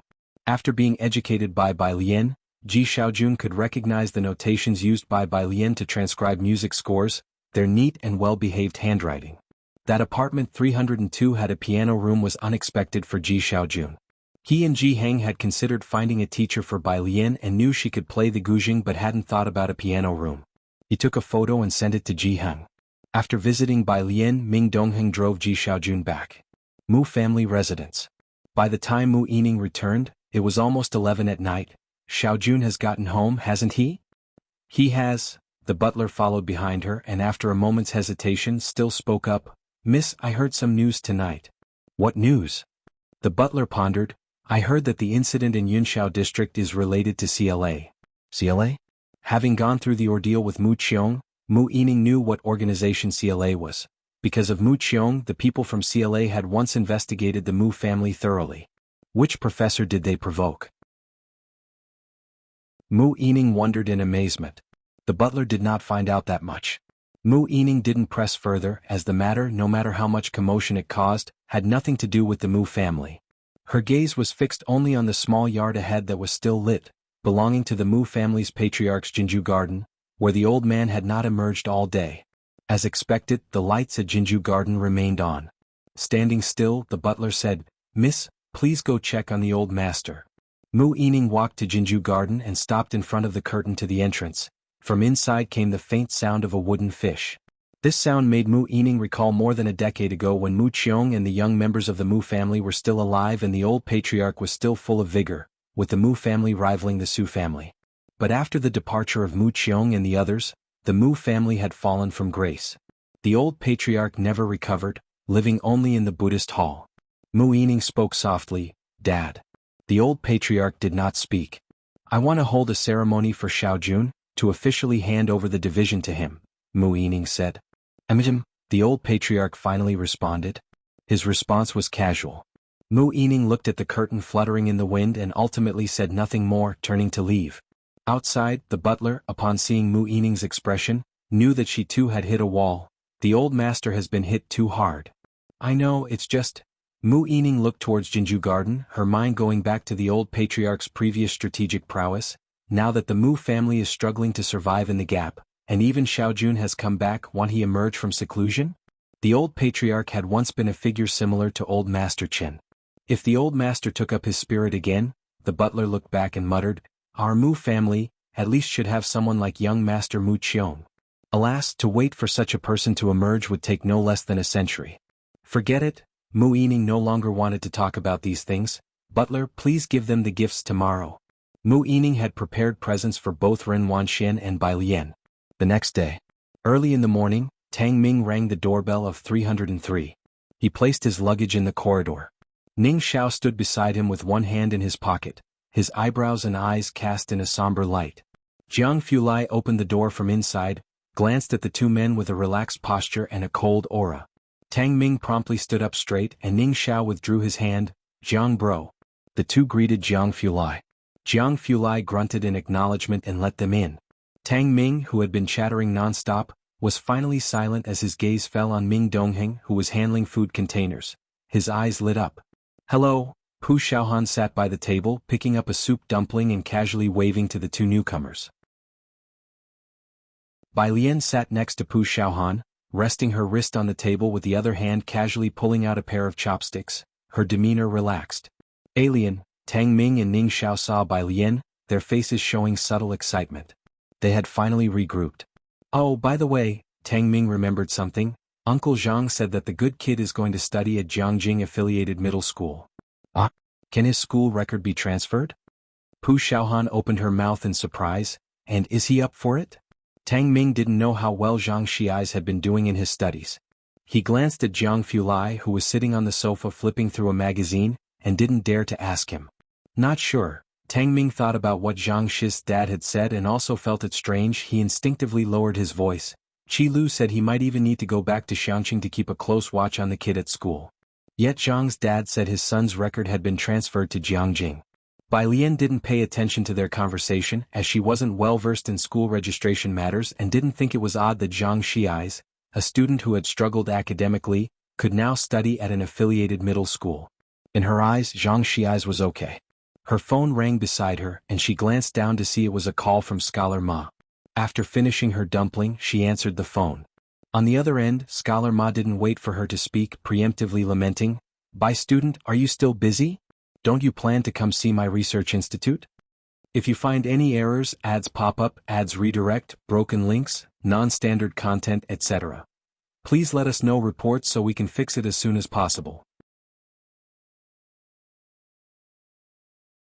Chapter 606, 236 Little Junior Sister, Birthday Guest _1 Academician Ma was usually busy with work, and although he no longer mentored students, some postdocs would still seek him out for advice on general directions, even though they often couldn't find him. He also had to attend evaluations, forums, academic conferences, and many issues within the team required consultation with him. Bai Lian had been in Jianghu for quite a while, but he hadn't found the time to see her, just waiting for her to come over. However, as soon as Bai Lian arrived, she joined Su Wenyao and Qin Hong in participating in mathematical modeling, and then there was Su Ziyu's business, so she also didn't find the time. I'm free these next few days. Bai Lian put down her chopsticks. These few days? On the other end of the phone, Academician Ma picked up his laptop. Then how about today? I will be at the institute, just come here, I will give you the address. The two hung up the phone and Academician Ma sent the address to Bai Lian. Bai Lian looked down at the address, the Quantum Information Research Institute. After eating, Pu Xiaohan asked Tang Ming and the other, "Where do you guys live?"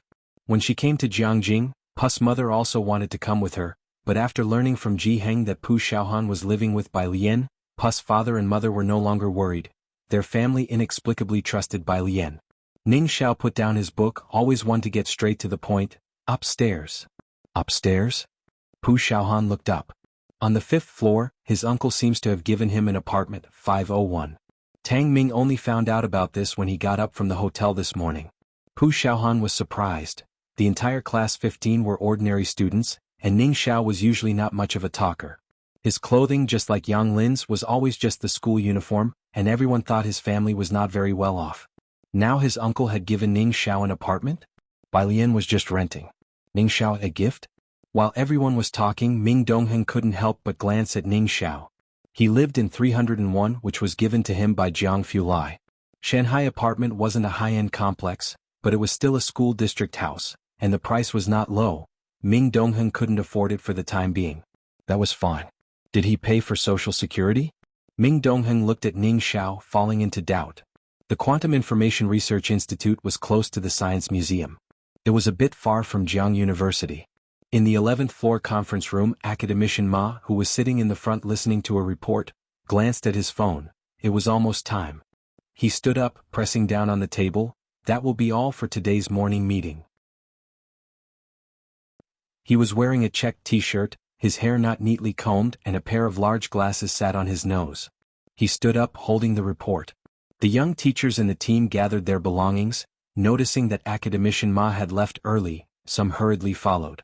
Researchers and professors met along the way were particularly excited to greet Academician Ma. Academician Ma mostly conducted research with his own team and now didn't mentor students. He had almost vanished from sight, mostly seen in news ceremonies for some awards. Academician Ma, the assistant caught up with him. Director Huang asked me to inquire if you would be taking the undergraduate course this year. The assistant professor wondered internally as he spoke. Academician Ma rarely taught undergraduate courses, only when he was covering for other professors. What was Professor Huang thinking? No. Academician Ma stretched out his hand to open the door to his office, stopped mid-sentence and suddenly remembered something, the large class in Tongfeng Topological Quantum Computing. The assistant followed behind Academician Ma. You're taking topological quantum computing? It's not certain yet. Academician Ma stood at the door, not going in but tilted his head slightly. Go to the entrance and fetch someone for me, a girl, her name is Bai Lian. As he spoke, Academician Ma gave out a number. The assistant took note and, seeing there were no further instructions from Academician Ma, went down to meet the person. As soon as he reached the ground floor, he dialed Bai Lian's number. The number displayed was not from Jianghu but from Xianxia. Hello Miss Bai, where have you reached? Academician Ma asked me to wait for you at the entrance. The assistant spoke while looking toward the door. From the phone, a girl's voice responded, "I'll be there in a minute." A lazy and clear voice. She sounded young, perhaps around the age of a first-year university student. The assistant initially thought the person Academician Ma asked him to meet would be a professor around his age. He did not expect her voice to sound so young. All right, I'm in a black tracksuit waiting for you at the entrance. The assistant hung up and started to ponder the identity of this young woman. Before the minute was up, he saw a girl in a tie-dyed off-white linen dress, loose and lazy, with a belt in the same color casually tied around her waist. If you find any errors, ads pop up, ads redirect, broken links, non-standard content, etc. Please let us know reports so we can fix it as soon as possible. Chapter 607, 236 Little Junior Sister, Birthday Guest. Undershirt atop her head was a simple and old-fashioned wooden hairpin. Her fair skin was bathed in sunlight, creating a distinctly luminous effect. Both her temperament and appearance stood out notably. Just when the assistant was wondering if she might be a celebrity, the girl stopped in front of him. With her long eyelashes casting a shadow, she politely asked, "Are you the assistant to Academician Ma?" "Ah, yes I am." The sunlight was blinding and the assistant, overwhelmed by her stunning face, came back to his senses and turned to lead Bai Lian upstairs. "Academician Ma is waiting for you on the 11th floor. The 11th floor. Academician Ma poured Bai Lian a cup of water using a disposable cup. His computer was on, and Bai Lian sitting in front of his computer was opening a file. "This is the team's new research proposal, adjusting the global entanglement gate." Bai Lian's interest peaked instantly, and she raised her languid brows slightly. "Quantum benchmark testing?" She understood immediately. No one dislikes a clever student. Academician Ma stood beside her, took a sip of water and said, "Right, the team's work. The paper will be published next week, they'll send it to you then." "Are you going to test for the Tongfeng class?" He suddenly remembered something. "Yes." Bai Lian nodded as she looked at the file. After placing down his disposable cup, Academician Ma felt considerably cheered and told the assistant to take over the class for him. Then he spoke in a gentle tone, "Take your time, there's no rush. I will take you down to the lab this afternoon to have a look. If there's anything you don't understand, just ask."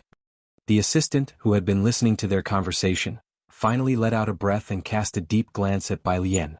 Lunchtime. In the institute's cafeteria, someone holding chopsticks asked Academician Ma's assistant, "Teacher Yun, why did Academician Ma suddenly come to the institute today?" The current quantum trio was the center of attention, with many people keeping tabs on their movements. Assistant Yun, holding his own meal plate, thought to himself, "What's this? He's going to the Tongfeng class to teach undergraduate new students about topological physics later? That news is even more explosive. There are only so many on Academician Ma's team, and he only mentors a few students, each a titan in their field. The last person he mentored was Director Huang." Assistant Yun knew that the scientific community in China didn't lack talent, it lacked first-rate top-notch talent. Academician Ma had always preferred to lack for quality rather than compromise for quantity. He hadn't taken on any students in recent years, leading most to assume he wouldn't take on any more disciples. If he really were to take on another student at this time, that would mean a little junior sister to a group of titans. He could already feel the immense pressure in advance. August 7th, Jianghu Mingfeng Airport. The flight from Beijing landed, and Director Qin along with Ji Heng got off the plane. He took Ji Heng to the baggage claim area and while waiting for Ji Heng's luggage asked, "Uncle Ji, are you going fishing tomorrow?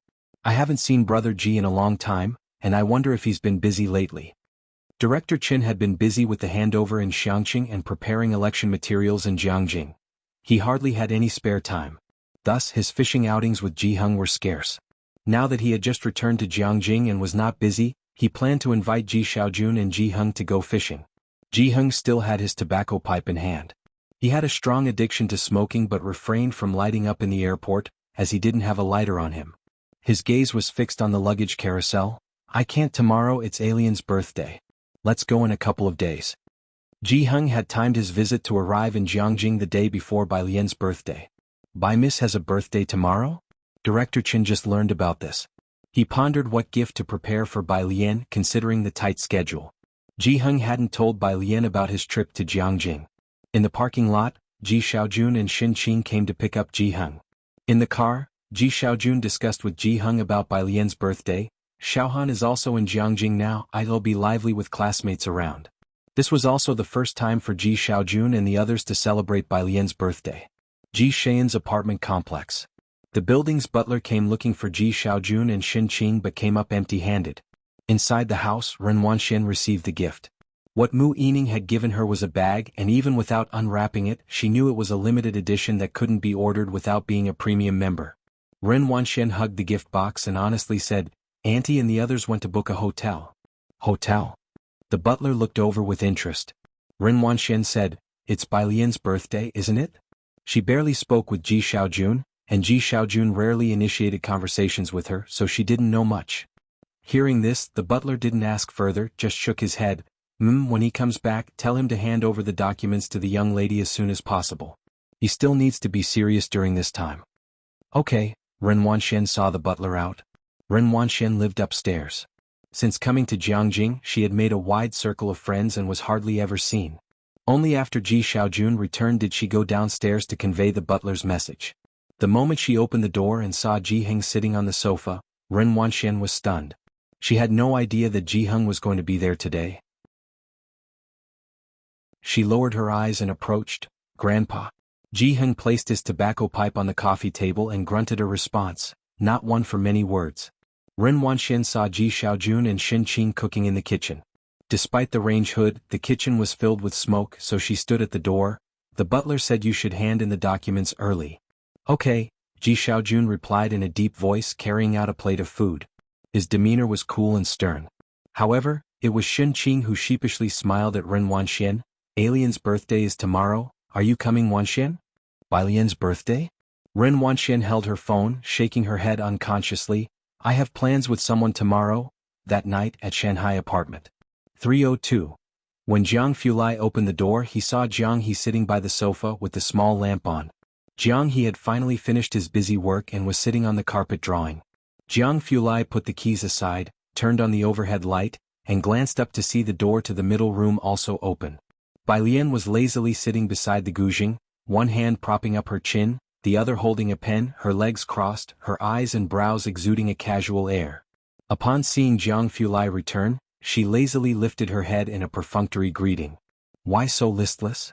Jiang Fulai turned on the lights in the music room as well and walked to the window to open the soundproof windows. A breeze came in, lifting the white papers beside her.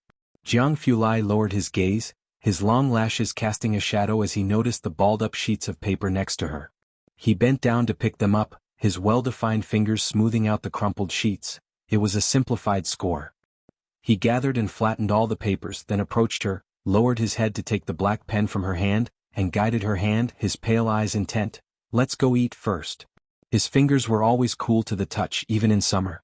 On his fingertips was a thin layer of callus. Bai Lian looked up at him, briefly startled, before responding, "Oh." 303. When Bai Lian came over, Pu Xiaohan was lying on the sofa on the phone with Ding Jian. Ding Jian was talking to her about a new video. Pu Xiaohan switched the TV to another channel, lowering her voice. "The day after tomorrow then. I'm celebrating Alien's birthday tomorrow." Jiang Fulai stood with one hand in his pocket, following behind Bai Lian, his figure tall and proud, his presence noble and aloof. He pondered for a moment, then took out his phone and sent a message to Academician Ma at a leisurely pace. "If you find any errors, ads pop up, ads redirect, broken links, non-standard content, etc. please let us know reports so we can fix it as soon as possible." Chapter 608. 237 Sieging Club. What kind of people have come to Jiangjing? Second update. _1 Jiang Fulai sent the message, then put his phone back into his pocket. The phone vibrated several times, but he did not look at it immediately. When Ming Dongheng saw Bai Lian and Jiang Fulai come in, he took the dinner that was in the thermal box out again. Pu Xiaohan glanced at Jiang Fulai coming in from the corner of her eye, then climbed up from the sofa, sat up straight and spoke softly to Ding Jian. Only Bai Lian, Jiang Fulai, and Jiang he hadn't eaten yet. Jiang Fulai lowered his eyes to the table where the food was laid out. The dishes were freshly heated and still steaming. Bai Lian sat down on the chair, picked up her chopsticks with a casual air, and seeing him still standing there, she couldn't help but raise her head. "Aren't you eating?" By her side, Jiang he took a sip of water from his bok choy cup, then looked up and blinked. Jiang Fulai came to his senses. He sat down next to Bai Lian. "Eat." The next day, the 8th of August. Bai Lian woke up very early, changed out of her pajamas and put on a sports shirt. The phone rang and she answered it, turned on the loudspeaker and casually set the phone aside. She bent down to open the bedside cabinet and took out 6 large blocks of iridium. "Sister," it was Xiaoqi on the phone, his voice polite. "Hall Master Jean has arrived and there's also a Mr. Su." She slowly tied the iridium onto her limbs with red ribbons, which made her wrists even whiter, and the red gems on them sparkled brilliantly. "That Su He, you coordinate with Hall Master Jean to make arrangements for him." She had now built up her physical strength, and aside from her morning exercises, she would usually remove the iridium. Xiaoqi knew her daily schedule and had called her on time. The location should be in Guangyuan district. Hall Master Jean said they are waiting for notification from above. "Okay." After finishing the call, she picked up her Bluetooth headset and opened the door to her room. She looked down. Jiang he was bending down and pushing a large gift box towards her door. which was 1 meter away from her. The blue gift box was square with a length of 80 centimeters, and he had a hard time holding it and did not want anyone to help. Ming Dongheng with an expressionless face followed behind him. Seeing Bai Lian come out before he had finished placing the gift, Jianghu lowered his head, and a cracked expression appeared on his delicate little face. Bai Lian hesitated for a moment as she looked at the butterfly knot on the blue gift box. She vaguely remembered today was the 8th of August. It was also the 2nd day of the 7th lunar month. Her birthday. For me. She crouched in front of Jianghu looking up at him. Jianghu let go, his dark eyes met hers and he spoke sulkily, yeah. He had gotten up particularly early today, intending to place the gift at her door before she came out. His keen sense of numbers had allowed him to guess everything, but the only thing he hadn't anticipated was his own physique. It wasn't enough to lift the gift box. Thank you. Bai Lian patted his head, crouched in front of him and opened the gift box. As she expected, inside was a piece of assembled Lego. It was the scene from the first time she met Jianghu with a water wheel in the back, a bus stop in front and further ahead, a black car. A massive project. She easily picked up the Lego and placed it on the bookshelf in her study. Bai Lian lifted it as if it were weightless, as though she was handling a mere feather, and Jianghu looked up at her, opened his mouth, and had the expression of someone watching a horror movie. Behind him, Ming Dongheng folded his arms and looked down at Jianghu's expression, his lips twitching. At noon in the study, Bai Lian propped her hand on the computer screen, her eyebrows and eyes drooping, while her other hand controlled the printing of documents on the screen. On her computer's WeChat page, messages from Hewen kept coming. Hewen, a study of topology, one of light quantum. Hewen, haven't you finished reading them yet? Hewen, Bai Lian extended 2 fingers, unhurriedly typing out one word, no, blunt. Jianghu sat on a stool next to her, holding a game console, swinging his legs as he played. Pu Xiaohan and Tang Ming had left the apartment early in the morning. After the documents were printed, Bai Lian reached out to close Hewen's chat window, but at that moment her phone rang. It was Jiang Fulai, his voice lacking its usual coolness as it came across the electromagnetic waves. He'll be back in half an hour. Bai Lian was looking for a stapler, methodically stapling the documents together. Okay. What are you doing? Jiang Fulai heard the sound of the printer through the phone. Hewen has 2 documents. Bai Lian pressed down on the stapler with 2 fingers, her tone casual. I just printed them out, look at them tomorrow. Jiang Fulai's voice became a few degrees colder. 2 documents? What's the problem? Bai Lian raised her eyebrows. Nothing. On the other end of the phone, Jiang Fulai tapped the wooden box in his hand with an air of nonchalance, his face cool and detached. He didn't continue to discuss the issue of the 2 documents with her. I'll come over. He hung up the phone, his gaze fixed on a small garden ahead. Let's go. Behind him was a long corridor with carved railings. By his side, a middle-aged man was bowing his head respectfully. Yes. Hewen, who was looking at data in the lab, suddenly sneezed. The person next to him glanced at the air conditioning temperature, and though he didn't think it was high, he still offered, he'll have someone turn up the heat a bit. Yunshao district had been cracking down for over half a month. Most clubs and major bars hadn't recovered, the unaffected ones were only a few. Among them were Qinglong Bar and Xijing Club. There were many rumors about the backgrounds of these 2, and most people knew they were no simple matter. Xijing Club. Bai Lian and Jiang Fulai arrived with Jianghu. A manager was waiting at the entrance. Upon seeing the 2, he hurriedly stepped forward to greet them.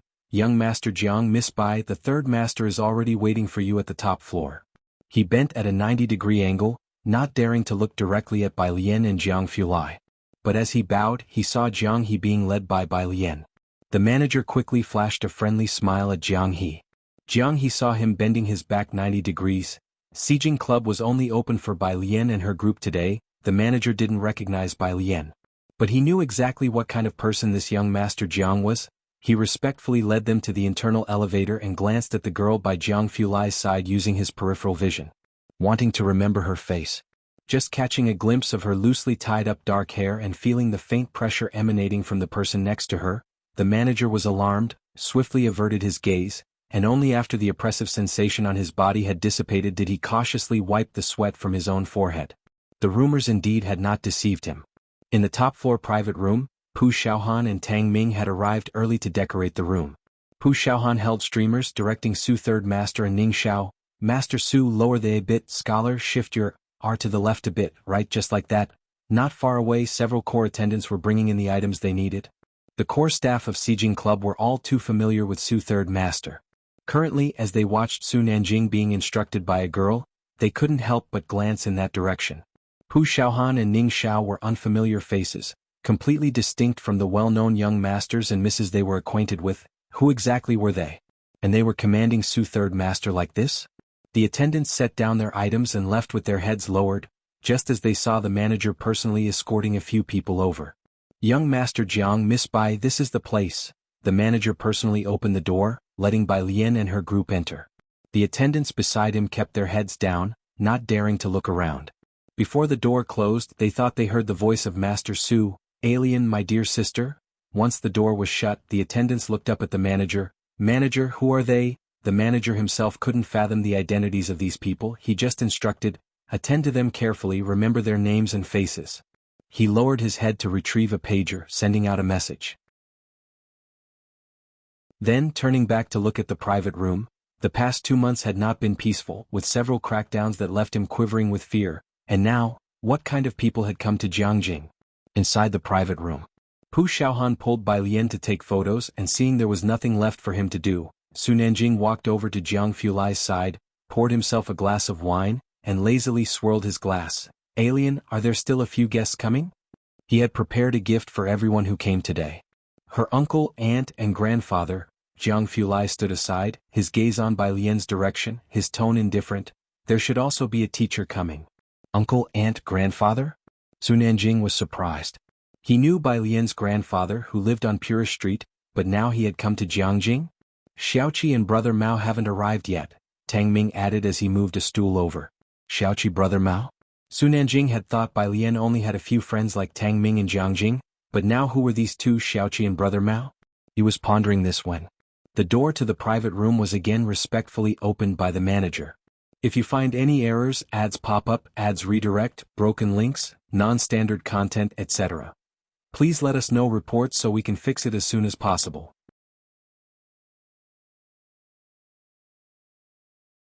Chapter 609.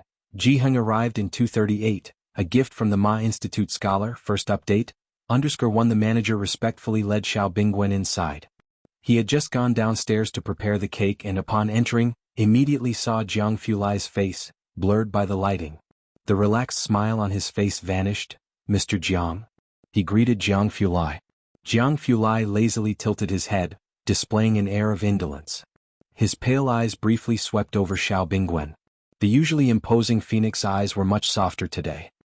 He gave a slight nod to Xiao Bingwen and then continued to watch Bai Lian being photographed. Xiao Bingwen tensed up, not daring to look around anymore. He just sat next to Su Nanjing and asked in a low voice, "Why are they all in Jiangjing?" Xiao Bingwen was asking about Pu Xiaohan and her friends. "They all got into schools in Jiangjing," Su Nanjing heard from Pu Xiaohan, who said she was accepted into Media University. "How come they all study so well?" Xiao Bingwen was astonished. The Su family had recently been busy with the old master's birthday. Xiao Bingwen hadn't had a break with all the recent collaborative cases. He was only able to take some time off today to help plan for Bai Lian's birthday. The two were still talking. Jianghu Lai glanced at his phone beside them. Ji Xiaojun texted that they had arrived. He switched off his phone and opened the door to go out. Su Nanjing also stood up and said quietly, "It seems Alien's grandfather has arrived." As soon as Jianghu Lai stepped out, Xiao Bingwen let out a sigh of relief and also stood up, looking toward the door of the private room. "Miss Bei's grandfather, huh?" It wasn't long before the door to the private room opened again. A group of people came in from outside. Leading the way were two elderly men, one with a hand behind his back, the other carrying a smoking pipe, chatting together as they walked in. Behind them followed the composed Ji Xiaojun as well as Xin Qin, who barely dared look around. Jianghu Lai was speaking to the manager with his head down. Su Nanjing watched Ji Heng, then turned his eyes to Ding Jian, who seemed to be having a delightful conversation with Ji Heng. It took him a moment to recognize them. He knew Ding Jian. His mother had barely managed to set it up through old Master Qin, and eventually Bai Lian knew him personally. A representative of traditional Chinese music. So the man next to him must be Bai Lian's grandfather, right? How come he seems so familiar with Ding Jian? The two chatted and laughed as if they were kindred spirits, resonating like a high mountain stream meets an understanding friend. It was not until they approached that Su Nanjing came to his senses. He set down his wine glass. Dean Jian, Grandfather Ji, Uncle Ji, Auntie, hello, I'm Su Nanjing. The lights in the private room were bright enough. Bai Lian, who had been coordinating with Jianghu for Pu Xiaohan to take pictures, also seemed to notice something and looked over, immediately spotting Ji Heng and Xin Qing among the group. She had left Xianxia at the end of June and hadn't seen Ji Heng for a month and a half. Their communication was mostly through video calls. They had a call just the night before and Ji Heng was still at the familiar courtyard. She didn't expect to see him in Jiangjing today. Bai Lian stood up. Grandfather? At her call of grandfather, Pu Xiaohan turned around in surprise and upon seeing Ji Heng she immediately dropped her camera and ran over excitedly. Grandfather, grandfather, how come you're here? Yes. Ji Heng, always serious, allowed a rare smile to cross his face. He greeted Pu Xiaohan and then turned to look at Bai Lian. She hadn't lost weight and she looked well. He nodded his head. Lastly, he looked down at Jianghu beside Bai Lian and smiled again. You've grown taller. Tang Ming and Ning Xiao, after not seeing Dean Jian and Ji Heng for some time, greeted, Grandfather, Dean Jian. Compared to the more reserved Bai Lian, the sunny and outspoken Pu Xiaohan hugged Ji Heng's unoccupied arm. Grandfather, how long will you stay this time? Do I have a chance to get the Warring States robe now? The Warring States robe? Ji Heng looked at her with some interest. I want to make a video with Dean Jian, and we need the Warring States robe, Pu Xiaohan explained. I've been unable to find what I want online. As she spoke, Dean Jian added from the side, that's right. The group gathered and casually started chatting. Next to Su Nanjing, Xiao Bingwen finally snapped out of it. He didn't recognize Ji Heng but, Nanjing, he said looking at the senior whose back was to him with a dignified stance and an artistic aura about him, commanding respect without anger, that's Dean Jian, right? He was acquainted with Leng Shuhe, and naturally he knew of Dean Jian. His impression was that even Leng Shuhe faced a strict attitude from Dean Jian.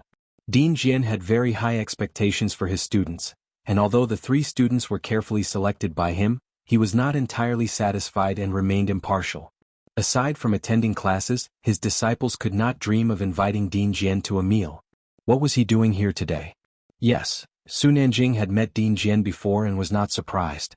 What puzzled him was why people like Ji Heng and Pu Xiaohan seemed to be so familiar with Dean Jian. Alien plays the Guzheng well. She and Dean Jian have a friendship transcending age differences. If you find any errors, ads pop up, ads redirect, broken links, non-standard content, etc. Please let us know reports so we can fix it as soon as possible.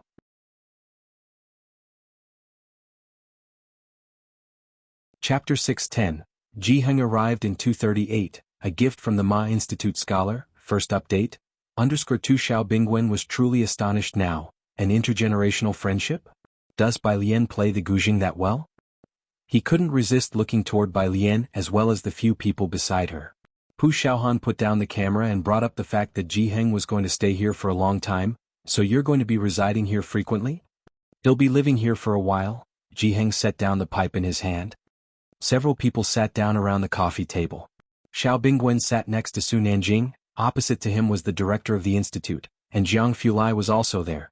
He felt as if sitting on pins and needles in contrast to Pu Xiaohan and Ning Xiao's group, who all seemed more at ease than he was. Calling Jianghu Lai Brother Jiang, and the institute director, Grandpa Jian. Even if he talked about this, it would be hard for people in the circle to believe it. Outside the private room, the manager brought 2 more people in. One blonde, one redhead. Quite a lively scene. As soon as Pu Xiaohan looked up, she saw Mao Kuan and Xiaowu. Brother Mao, you guys are a bit late. Did Xiaoqi not come? She looked back but didn't see Xiaoqi's figure. Su Nanjing set down his wine glass and recognized the blonde in the middle at a glance. It was the spirited youth he had briefly seen before at the intersection of Purist Street. How could this person also be in Jiangjing? Hall Master Jean has arrived. He is settling in those masters. Mao Kuan, wearing slippers, greeted Bai Lian and Ji Heng casually, Grandpa's sister. Mao Kuan often fought over washing dishes with Director Chen. Ji Heng had a deep impression of him. In his eyes, these were all lively juniors. Are you working in Jiangjing now too? Ji Heng invited Mao Kuan to sit down quickly. The moment he arrived in Jiangjing, it was so lively with the children's chattering voices all around. Ji Heng's smile was very evident. When Director Chen brought his decades-old wine collection over, a group of people were already sitting together in high spirits. His status nowadays had improved a lot, and after his return this time, being promoted to the top position in Yunxiao district wouldn't be a problem. Of course, Director Qin had also caught the right moment. Yunxiao district was cracking down hard this time, and there had been a thorough change from the top down. With his achievements and reporting back at this time, it was just right to take over the position at the top. Xiao Bingwen certainly knew his father now wanted to stand by his team. He quickly stood up and greeted Director Qin politely. Director Qin. Director Qin nodded at Xiao Bingwen, and after greeting Jianghu Lai, Ji Heng, Bai Lian and the others, he said to Ji Heng, Uncle Ji, we too should really have a good drink today. It had indeed been a long time since they last met. The group had a lot to talk about. To Bai Lian's left was Jianghu, to her right was Jianghu Lai, and next to Jianghu was Xin Qing, who was peeling shrimp for Bai Lian and Jianghu. They want me in charge of the branch office. Ji Xiaojun sat next to Xin Qing, telling Ji Heng about the recent developments. Holding his wine glass, Ji Heng nodded upon hearing this. It should indeed be yours. Ji Xiaojun poured some wine. They want to hold an ancestry rite. After taking Ji Xiaojun out for a spin last time, most people in the circle were aware of Ji Xian's existence. What rite? Director Qin was always very keen on matters concerning Bai Lian's family. When he heard Ji Xiaojun speak, he looked up immediately. It's not certain. Ji Xiaojun looked at Director Qin. He'll let you know when it's confirmed. He spoke briefly and the conversation shifted back to fishing. The institute director, on the other hand, was discussing the guzheng with Bai Lian. I think you can play desert. Bai Lian held her chopsticks, her brows and eyes lazy. I can't practice it, I can't evoke that kind of feeling. She. Dean Jian didn't understand who Bai Lian was referring to with she, just offering a cliché. Look at how high you set the bar for yourself. You're really suited for our ancient zither faction. Don't you really plan to take over? Bai Lian remained silent. Across from Dean Jian, Xiao Bingwen simply couldn't hold back. Take over as the leader of the ancient zither community? How gifted must Bai Lian be? As they spoke, next to Ning Xiao, Jianghu Lai also put down his chopsticks, bowed his head and asked Ning Xiao and Tang Ming in a low voice, have you guys signed the contract? The tone always conveyed a casual sense of detachment. Signed with the physics department, Ning Xiao replied. Jianghu Lai nodded slightly, his wrist resting on the glass table, his pale fingertips tapping the table absent-mindedly. The sound wasn't loud, but it made Ning Xiao and Tang Ming feel tense. After a long while, Jianghu Lai spoke. You guys know about Jiang University's Tongfeng class, right? Tang Ming was not very clear, but Ning Xiao, having been in the provincial team, had heard of it. Smart as he was, as soon as Jianghu Lai mentioned it, he understood the young master's meaning. Jiang brother, are you saying, yes? Jianghu Lai stopped tapping, his voice as light as the breeze in the clouds. I collected last year's questions for you last night. You guys will work on them tomorrow. Although it was summer vacation, Tang Ming and Ning Xiao hadn't stopped doing practice problems. While Bai Lian was soaking up in the library in Jianghu, the two had already climbed the overall ranking ladder in Xianxia. For them, doing practice problems had become the norm. Xijing Club was a lively place, and Su Nanjing had wanted to invite more people to warm up the scene, but Jianghu Lai said the Ji family didn't like it too rowdy, so Su Nanjing didn't invite anyone, not even Gao Yan, only bringing her gift. During a lull in the excitement, Xiao Bingwen quietly left and, with the manager, rolled the cake inside. A 4-layer cake. It was adorned with delicate, lifelike thin rose petals as well. The lights were turned off, leaving only the candlelight from the cake shining. Bai Lian stood in front of the cake, the candlelight blurring her features as she looked at the cake, with the voices of Pu Xiaohan and Tang Ming among others in her ears. Jianghu Lai was opposite her, silently watching her through the flame. Since she came to Xianxia, met Jianghu. Lived on Purish Street. Then changed her household registration, staying in class 15. After coming to Xianxia, all these people were still around her, not one less except for Zhang Xiai's. Everything felt like glimpsing flowers on horseback. Meanwhile, downstairs, Assistant Yun parked the car, turning to look at Ma Institute in the back seat. Ma Institute, is this the place? As he asked, Assistant Yun looked at Xijing Club's level 9 staircase. Although he enjoyed accompanying Ma Institute in academic lectures for coffee breaks, he had never seen such a scene. Always in Chang'an district, but with the recent turmoil in Yunxiao district, Assistant Yun had also heard about it. Ma Institute had just finished being busy, used to leaving the Research Institute at 11 or 12 in the evening as a routine. He also left the Research Institute early today. This is the place, Ma Institute's gaze lingered on Sijing Club's building, then lowered to the address Jiang Fulai gave him, confirming it before telling Assistant Yun, "Wait for me here, I'll just deliver something and be right back." He picked up the slightly old-fashioned black notebook and a USB drive placed beside him and got out of the car. "If you find any errors, ads pop up, ads redirect, broken links, non-standard content, etc. please let us know reports so we can fix it as soon as possible."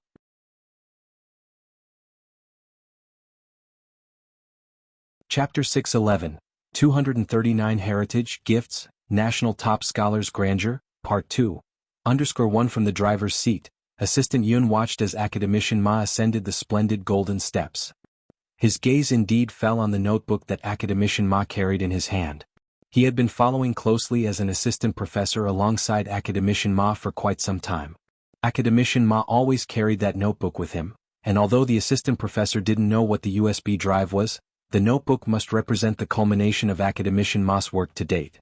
Although the code numbers used were excessive, there was no doubt they were of a confidential level. At the entrance, the manager respectfully assisted the elderly man upstairs. As he turned, he seemed to catch a glimpse of infrared light on the steps. He paused momentarily, looked again, but it had disappeared. Today the Sijing Club was very quiet. The top floor. When Academician Ma arrived, Bai Lian had just blown out the candles, and Pu Xiaohan had turned on the main lights. Since Academician Ma couldn't stay long, he didn't go inside. He looked at the people in the room, his gaze sweeping past Jiang Fulai and Su Nanjing, waiting at the door for Bai Lian to come out. Xiao Bingwen was quietly discussing with Su Nanjing why Director Chen was so respectful towards that blonde. Before they could finish their discussion, the manager opened the door again. "Miss Bai, is there another guest yet to arrive?" Xiao Bingwen asked as he turned his head, only to see Academician Ma standing outside the door, his hair as unkempt as ever, holding a notebook in his hand. Academician Ma, an international authority on quantum physics. Laboratories abroad had violated countless regulations for him, yet they couldn't persuade him to join them. A living fossil of the physics department. Xiao Bingwen had only seen him at lectures or in university physics textbooks. Now here he was at Sijing. Xiao Bingwen blinked. By his side, Su Nanjing, who had met Shunyu, was more composed than Xiao Bingwen, though her inner questions were mounting, involving President Jian Zhongyou and Dean Xu. And now Academician Ma had shown up? Bai Lian was equally surprised. Academician Ma was typically unconcerned with worldly affairs. His circle was simple, consisting only of physics, with no regard for other social interactions. What was he doing here? She glanced at Jiang Fulai, who stood up first. Bai Lian then murmured to Ji Heng that she would go out with Jiang Fulai. "Academician Ma." Bai Lian approached the entrance. "Why have you come?" Jiang Fulai lazily followed behind Bai Lian. Academician Ma hadn't intended to come, but Jiang Fulai had mentioned that this year was particularly significant for her. "I heard it's your birthday," Academician Ma said, observing the quiet surroundings, free from any disturbance. "This place is quite suitable for reading and research." Bai Lian looked around. Normally it wouldn't be so quiet here. "Have you read through the algorithms?" Academician Ma didn't dwell on the environment. He routinely asked Bai Lian a few questions, which she answered one by one, each with her own insights. It was evident that she had studied them seriously after returning. Such top-tier geniuses were too rare in the country. Academician Ma had finally found one, entirely to his liking, who had not yet plunged headlong into the abyss of dark matter like Jiang Fulai had. He looked at Bai Lian as if seeing the near future, his voice becoming gentler. "These are some insights I've had since I started in this field, as well as the USB drive. It contains data I've stored. Take your time to go through it during your university days." Academician Ma handed over the notebook and USB drive to Bai Lian. "This?" Bai Lian lowered her eyelashes, looking at the notebook and USB drive. "Take them with confidence," Academician Ma said, looking at her and clearing his throat. "If this year is your starting point, then I hope you will carry our dreams to the mountaintop, and you will find the answers along the way." The corridor lighting in the club was not bright. Bai Lian looked at Academician Ma, whose eyes were cloudy yet warm. She had realized at their first meeting that Academician Ma was not in the best of health. But when she was about to leave Jiangjing, Academician Ma still came to see her off. "Thank you, sir." Bai Lian accepted the notebook. Always holding her teachers in high esteem, she observed the traditional respect for mentors. Academician Ma was not interested in social gatherings, so Jiang Fulai and Bai Lian accompanied him downstairs. Downstairs, Assistant Yun watched as Academician Ma came down in less than 10 minutes, accompanied by 2 others. Assistant Yun observed the girl with her hair loosely coiled up. He had not yet had time to be surprised that the Academician had come to see Bai Lian. His gaze then fell on the man with a straight posture beside her, a man who looked down, his face indiscernible against the club's entrance light, revealing only sharp jawlines. His entire presence was noble and cold, like the distant moon hanging high in the clear night sky, aloof from the world. Such a cold aura, the assistant have only seen it in one other person. He stepped out of the car, opened the door for Academician Ma, looked up and sure enough he saw those pale, faint eyes, young Master Jiang. Assistant Yun respectfully greeted. After Assistant Yun drove off, he glanced in the rearview mirror. Jiang Fulai followed behind the young lady entering the club, speaking to her in a low voice. He saw clearly that in Bai Lian's hand was the notebook of Academician Ma. Don't spread the word about today's events. Academician Ma closed his eyes in the back seat. After seeing off Academician Ma, Bai Lian headed upstairs. Jiang Fulai walked on her left, his hand casually in his pocket, and the waiter was standing at the elevator, pressing the button as the two approached. They reached the top floor. Jiang Fulai turned his head to look at Bai Lian. "Want to go check out the terrace?" At that time it wasn't hot outside. The terrace was large, decorated with fresh flowers all around. Standing on the terrace of the Xijing Club, one could overlook the street bars and night market below. Bai Lian, with the notebook in her left hand, walked to the railing and leaned on it with one hand, gazing at the lights of thousands of homes below, while the flower pot beside her bloomed with pink roses. She used to enjoy standing on the city wall watching the sunset, the moon and the stars. Back then there were stars all over the sky. Below the terrace, a green lawn was laid out with a few wooden tables and gazebos scattered about, adorned with lights on all sides. Jiang Fulai glanced at her for a while. Then he lowered his gaze and covered her right hand with his. Jiang Fulai's palm was always cool, like a gentle stream flowing down slowly from a snowy mountain in summer. The rose beside them shuddered in the wind, casting a quivering shadow over their hands. With his lashes lowered, Jiang Fulai then spread open Bai Lian's fingers and placed a long wooden box that he had concealed for a long time into her palm. Looking up, the surrounding light shattered in his pale eyes, turning into a sky full of stars. He seemed quite casual, a gift. Bai Lian gazed into his eyes and gave a leisurely smile. "What is it?" Jiang Fulai let go of her hand, a fine laugh in his eyes. He rarely looked so gentle, and at this moment he appeared more strikingly graceful than even the vibrant roses around. "Take a look." Inside the box was a white jade hairpin, its texture fine and translucent. Under the subtle lighting, it seemed to be enveloped in a fluorescent glow, with a poppy carved into the tail of the pin. Meanwhile back in the private room. "Why hasn't Sister Lian come back?" Pu Xiaohan handed a piece of cake to Su Nanjing. "Have some cake." Su Nanjing held the cake but didn't eat it, his gaze fixed on the door. Why did Academician Ma come looking for alien? Pu Xiaohan didn't recognize Academician Ma. But Ning Xiao and Tang Ming had already guessed something. Back at the Buyuan base, when Academician Ma suddenly attended a lecture and afterward Bai Lian took them to another seminar. Pu Xiaohan spoke. "Maybe he's asking her what she'll study in the future. I heard before that Dean Shu also wanted to ask Sister Lian if she'd like to go to the Chinese department." Pu Xiaohan then cut another piece of cake for Xiao Bingwen. Bai Lian's classmates all seemed casual about people coming to look for her and didn't seem to make much of it. Xiao Bingwen held his fork and didn't eat, but inquired subconsciously, "That was Academician Ma. Do you guys know what he does?" Ning Xiao looked at the problems on his phone without looking at Xiao Bingwen. Tang Ming patiently explained to Xiao Bingwen, "I know Academician Ma. I attended his lecture last year and even bought his book on condensed matter, though I haven't really understood it yet." The use of professional terms made it clear they knew of Academician Ma's reputation. So why were they still so unperturbed? Su Nanjing, hearing that he had attended Academician Ma's lecture, suddenly looked up. "Which university did you apply to?" "Jianghu University." Tang Ming scratched his head, somewhat embarrassed. "I didn't do as well as Sister Lian and Ning Xiao, only just meeting the physics department's requirements." Jianghu University was known for its physics department, the pinnacle within the country, with the department ranking high amongst global institutions. The score required was outrageously high, with most students being admitted through competitions.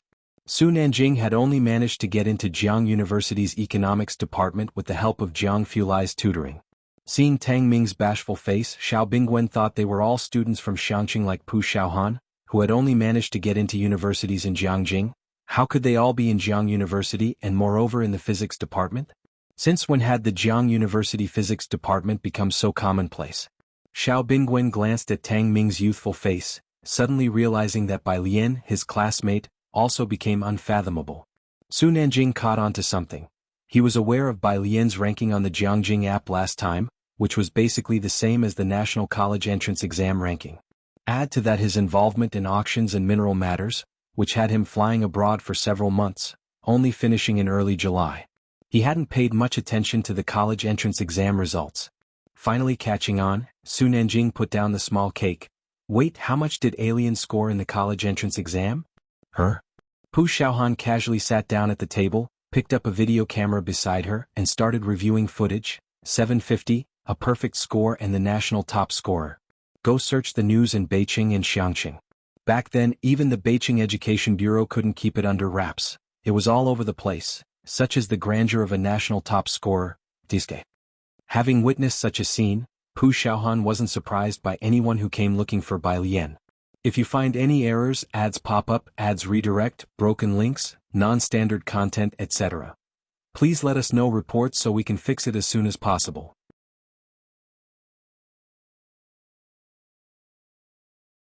Chapter 612. The 240 hardest circle to fit into. Back to school. First update. _1 this year. Even with the screening system in place, the topic of the top scorer in the college entrance exam still caused quite a stir. But Su Nanjing and his peers naturally wouldn't pay much attention. He only found out about Bai Lian's news through Pu Xiaohan's social media updates. As for the rest, he didn't know much and he hadn't participated in the college entrance exam betting pools either. The Su family focuses on nurturing well-rounded individuals.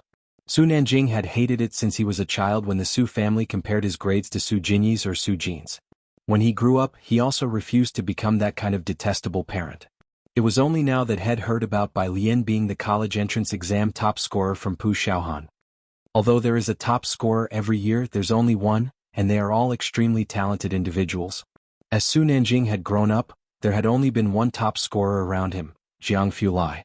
That year Jianghu Lai took the college entrance exam directly in his first year of high school, and Jiang Shijue became second on the list.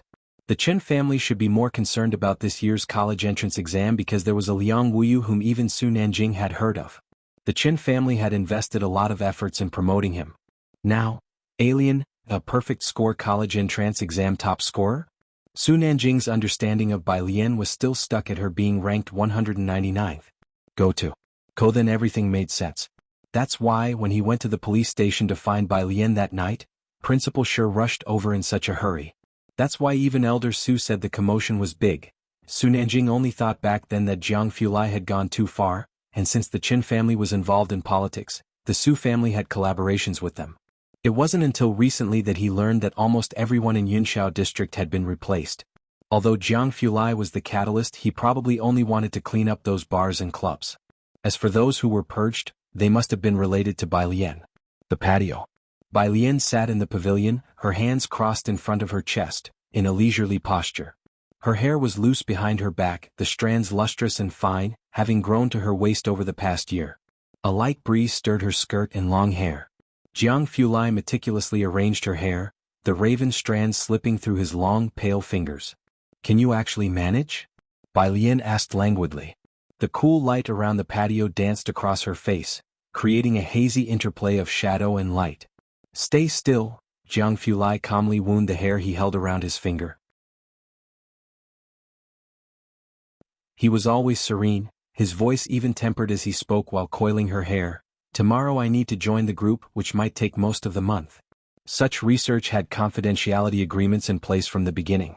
Most of the month, Bai Lian spoke. When you come back, I should have started school. Jianghu University registration starts on the 29th of August.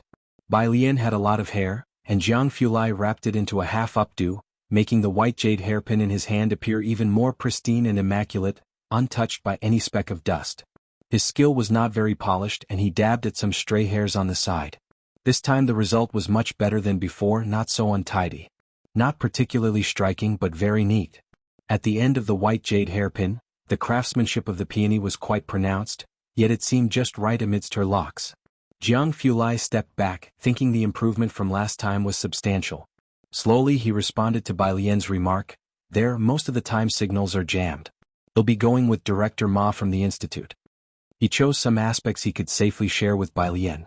Jianghu recalled the incident at the bar last time. After a pause he advised, "Try to avoid fights if possible.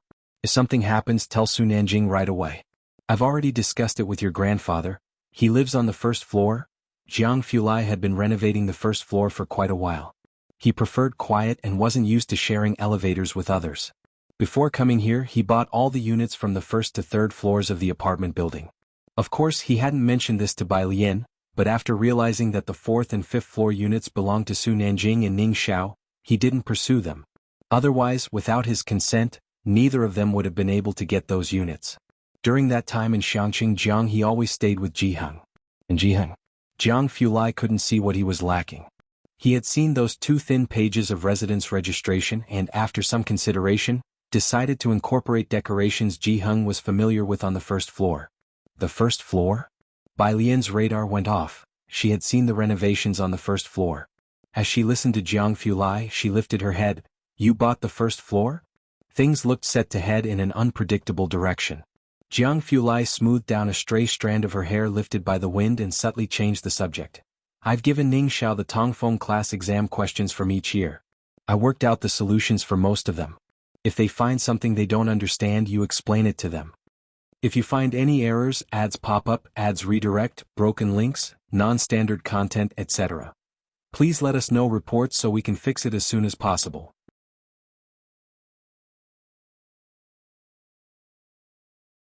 Chapter 613, The Hardest Circle to Fit Into, Start of School, Another Update, _2 Bai Lian aimed to get into the Tongfeng class. She naturally hoped others could also make it. Yang Lin's ambition lay in biology, not within the class range. She considered Ning Xiao, but she was a bit worried about Tang Ming. Bai Lian wanted to say something more when her phone on the side moved. Su Nanjing had sent her a bunch of exclamation marks and shocked pig emojis. Realizing she had spent quite some time outside, Bai Lian smoothed out her sleeve and stood up, glancing at Jianghu. "Let's go inside first." She walked ahead, while Jianghu habitually stayed a step behind her. Jingjing watched her indifferent figure walking ahead. She gifted him with jade, and he returned her favor with a jade hairpin. Inside the private room. When Bai Lian returned, Chief Chen was drinking with Dean Jiangjian. That was someone from the Academy of Sciences. Chief Chen was talking about Academician Ma with Ji Heng, aware of the commotion Bai Lian had caused. Is Miss Bai being booked by them? Chief Chen was also a native of Jiangjing, and although he had taken the military official path, he still understood a thing or two. Go to Ko, with her talent so high, she should be turned over to the country. Ji Heng held his glass, pouring himself another round and also filling up those for Dean Ji and Chief Chen. It's only right. When he said it was only right, there was always some sort of melancholy in his tone. Pride mixed with an inexplicable sense of solitude. Chief Chen nodded, raising his glass to speak with Ji Heng. Miss Bai, this is just the beginning. As he spoke, he glanced toward Ji Xiaojun, whose expression seemed a bit off. Brother Ji? Ji Xiaojun snapped back to reality. It's nothing. He picked up his chopsticks and said slowly, Alien will probably come back often, look at Xiaojiang to know. As they were talking on this side. Meanwhile, Xiao Bingwen and Su Nanjing were still motionlessly staring at Bai Lian. Sister Ji said you were the top scorer of the college entrance exam? Yeah. Bai Lian casually sat next to Pu Xiaohan and asked Ning Xiao about the exam questions. Su Nanjing opened his mouth. Why didn't you ever mention this? Why mention such things? Bai Lian leaned back and looked up slightly, those deep black eyes making Su Nanjing's words come to a halt. To her, it seemed that scoring full marks on the college entrance exam was no more than an ordinary event, just one goal in her path through life, so there was no need to bring it up. Su Nanjing fell silent, thinking that if his mother knew she was the top exam scorer, she would definitely hold a grand banquet at Jiangjing University. Despite how long the Su family had been around, the family shrine only had one top scholar from hundreds of years ago. Bai Lian tapped on the table and looked at Ning Xiao and Tang Ming. Have you guys roughly reviewed the questions?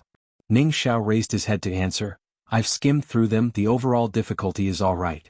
He and Tang Ming had already huddled together to discuss the questions. Bai Lian occasionally chimed in with a few words. while Jianghu Lai quietly leaned on the armrest beside her, occasionally lowering his head to glance coolly at Ning Xiao's test. Pu Xiaohan was beside her, looking at the footage from the camera. Yellow Hair and Hong Mao couldn't understand, so the two took out a board game to play Gamoku, and after losing, Hong Mao would bring Jianghu over to command his moves, occasionally asking Bai Lian to help him with a move. Bai Lian leaned against the sofa, her white dress spread out beside her, fiddling with a chess piece in her hand. From 3 meters away she casually flicked it onto the chessboard. The piece landed precisely where it was meant to. Her features were delicate, and the word beautiful seemed too generic to describe her. There was a casual yet composed elegance about her as she made her directives. Pu Xiaohan would occasionally turn her head to show Bai Lian the footage on the camera. Jianghu Lai only exchanged a few words with Ning Xiao and Bai Lian. Among them, even Pu Xiaohan, who had the lowest grades, was from Media University. As for Ning Xiao, she was even more outstanding than those from the attached high school, not to mention Bai Lian. Over the past 2 years, Liang Wuyu, who had garnered much attention, was merely a stepping stone for her. Xiao Bingwen realized why Su Nanjing hadn't asked him to invite the young masters and misses from his circle to liven up the scene. The circle of these young people was far more fascinating than theirs. This group of young people was vibrant, full of high spirits. Xiao Bingwen couldn't help but exhale deeply. Nanjing, Xiao Bingwen said, looking at Bai Lian in the midst of the crowd, I always feel that these few people aren't so simple. Jiangjing always said it was hard to get into Su Nanjing and Jiang Ziju's circle. Now, looking at them, he felt that the truly hard-to-reach circle in the future would be Bai Lian's. It's not just them. Su Nanjing was more familiar with Bai Lian than Xiao Bingwen. Recalling Pu Xiaohan's words, he said, there should be a few more people, probably Sister Lu, whom I haven't seen. Plus another good guy, I've only heard of him. Good guy. It was the first time Xiao Bingwen had heard of this. He was squatting in Xianxia prison in his senior year. Su Nanjing lit a cigarette, glancing at Xiao Bingwen. Qi Lu personally fought the case and he was still sentenced to a year. During that time, Jiang brother kept tutoring him personally. He was truly a tough guy. Until now, Su Nanjing still didn't know what that good guy was called. Su Nanjing pressed down the lighter, blew a smoke ring, and his peach blossom eyes slightly squinted. Pu Xiaohan had just mentioned that 4 people got into Jiang University, and one of them was Yang Lin. In a situation where she was losing a lot of blood, she managed to calmly lay out the scene. Yang Lin, who had the resolve to take her father's life with a knife. Su Nanjing didn't know what drove her, but the resilience of someone who broke free from such a family was just like that good guy. Listening to this, Jianghu Lai personally going to prison for tutoring and Qi Yundai? The top legal team in Asia's legal circle? He tapped his knee, his gaze fixed on Bai Lian and the others. Jiangjing sure had become lively. 8:29. The day Jiangjing University freshmen reported for enrollment. Shanghai apartment, 1st floor. Ji Heng was watering the succulents and cabbage with one hand and holding his phone in the other, talking to Ji Xiaojun. No rush, I live right by Jiangda, there's plenty of time to get there. On the other end of the phone, Ji Xiaojun hung up. He grabbed his package and was about to leave. Shen Qing rarely stayed here anymore, often going to Bai Lian's place instead. He opened the door to see the building's butler and Xiaojia. It was Sunday, a day off, and the butler knew Ji Xiaojun was always disciplined, so he came to discuss banquet arrangements. Seeing him with the package, the butler was curious. Where are you heading? Let us drive you there? If you find any errors, ads pop up, ads redirect, broken links, non-standard content, etc. Please let us know reports so we can fix it as soon as possible.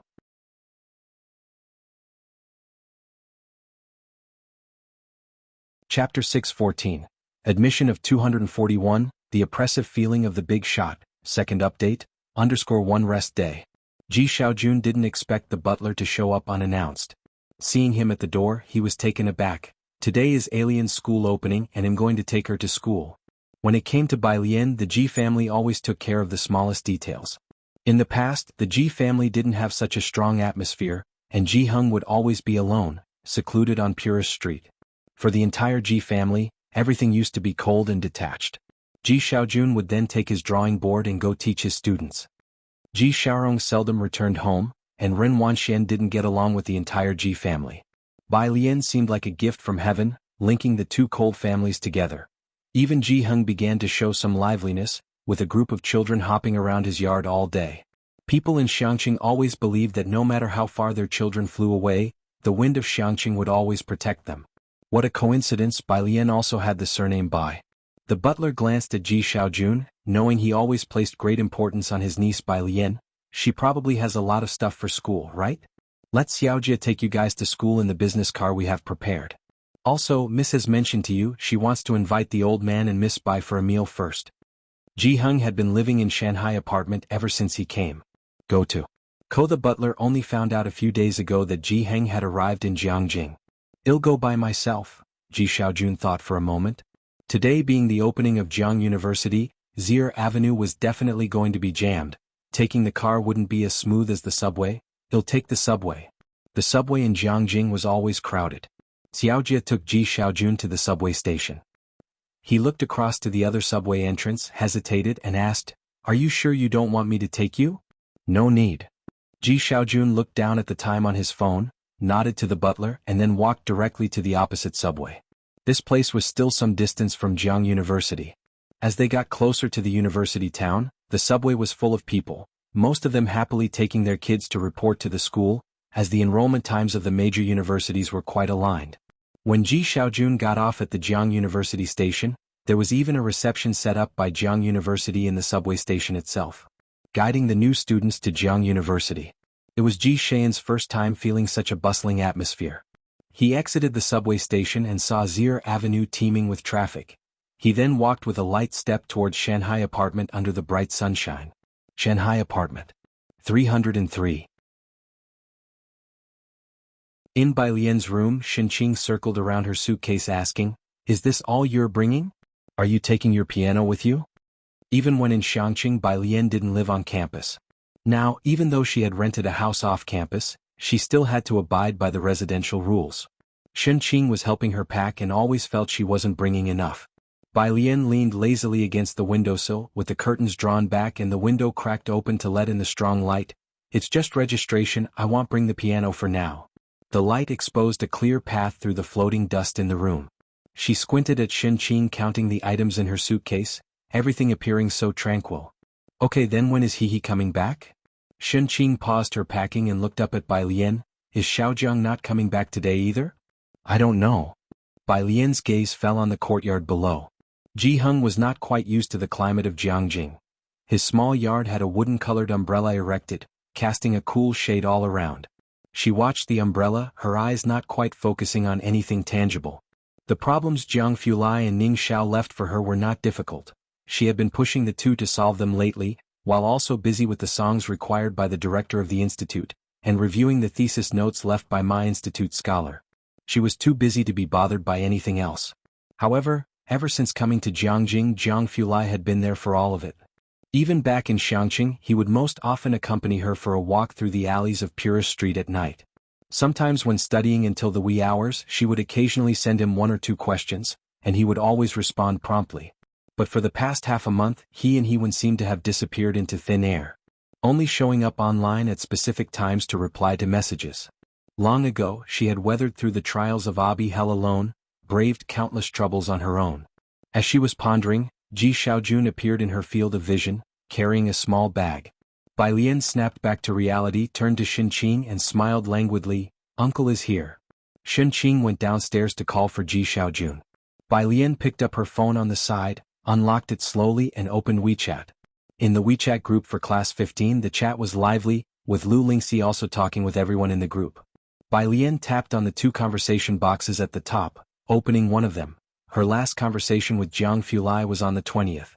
"If you find any errors, ads pop up, ads redirect, broken links, non-standard content, etc. Please let us know reports so we can fix it as soon as possible."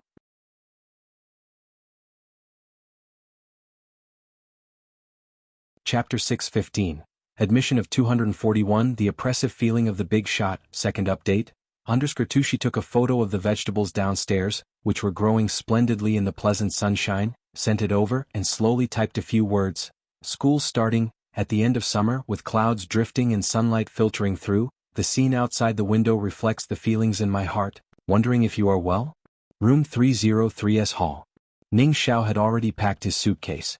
Tang Ming's parents had arrived a couple of days ago, staying at a nearby guest house, and were taking Tang Ming to school today. Since nobody was sending Ning Xiao, he was going with Bai Lian. Pu Xiaohan's school would start in a couple of days, and her parents had already arrived, currently touring around Jianghu. At the moment she was holding a camera, planning to walk into the school with Bai Lian and shoot along the way. Ning Xiao didn't bring much. He planned to get his bedding from the administrative office. He intended to buy the rest of his stuff at the school's convenience store. Xinqing had prepared a lot of things for Bai Lian, daily necessities that she had bought a few days prior, confident that with many people around, it wouldn't matter if the items were numerous and heavy. Today was the first day of registration, and many cars were already parked at the entrance of Jianghu University. Go to. Fearing the crowd might grow even larger if they waited any longer, Xinqing and Jianghu took Bai Lian to register ahead of the rest. Although they lived right next to Jianghu University, they insisted on sending her off to school with such fanfare. Bai Lian happily went along with Xinqing and Jianghu's mood. At the entrance of Jianghu University, the Tang family had already arrived. Tang Ming, wearing a duckbill cap, excitedly waved from a distance upon seeing Bai Lian. "Lian Jie, scholar, this way." But before he could finish, he saw that behind Bai Lian, Ming Dongheng was coolly carrying her biggest black suitcase, which was heavy with some of Bai Lian's books inside. Bai Lian and her group with Xinqing seemed close, but Ming Dongheng, the tough and cold-looking guy, kept others at a distance. When Tang Ming saw Ming Dongheng, he dropped his hand and stopped waving. "What's gotten into you now?" Having greeted Tang Ming's family, Pu Xiaohan noticed Tang Ming's extremely solemn expression. After greeting Bai Lian and Pu Xiaohan, Tang Ming's mother pinched Pu Xiaohan's face, and upon hearing this she glanced at Tang Ming. "Xiaohan, don't bother with him, he's always so unnecessary." The group made a grand entrance into the campus. This immediately drew attention. The appearance and demeanor of this group were remarkable, especially Bai Lian, who was wearing a new biwei long dress made by Jianghu today. With three-quarter sleeves, her delicate wrists peeked out. The sunlight fell on her bright green dress, dazzlingly bright.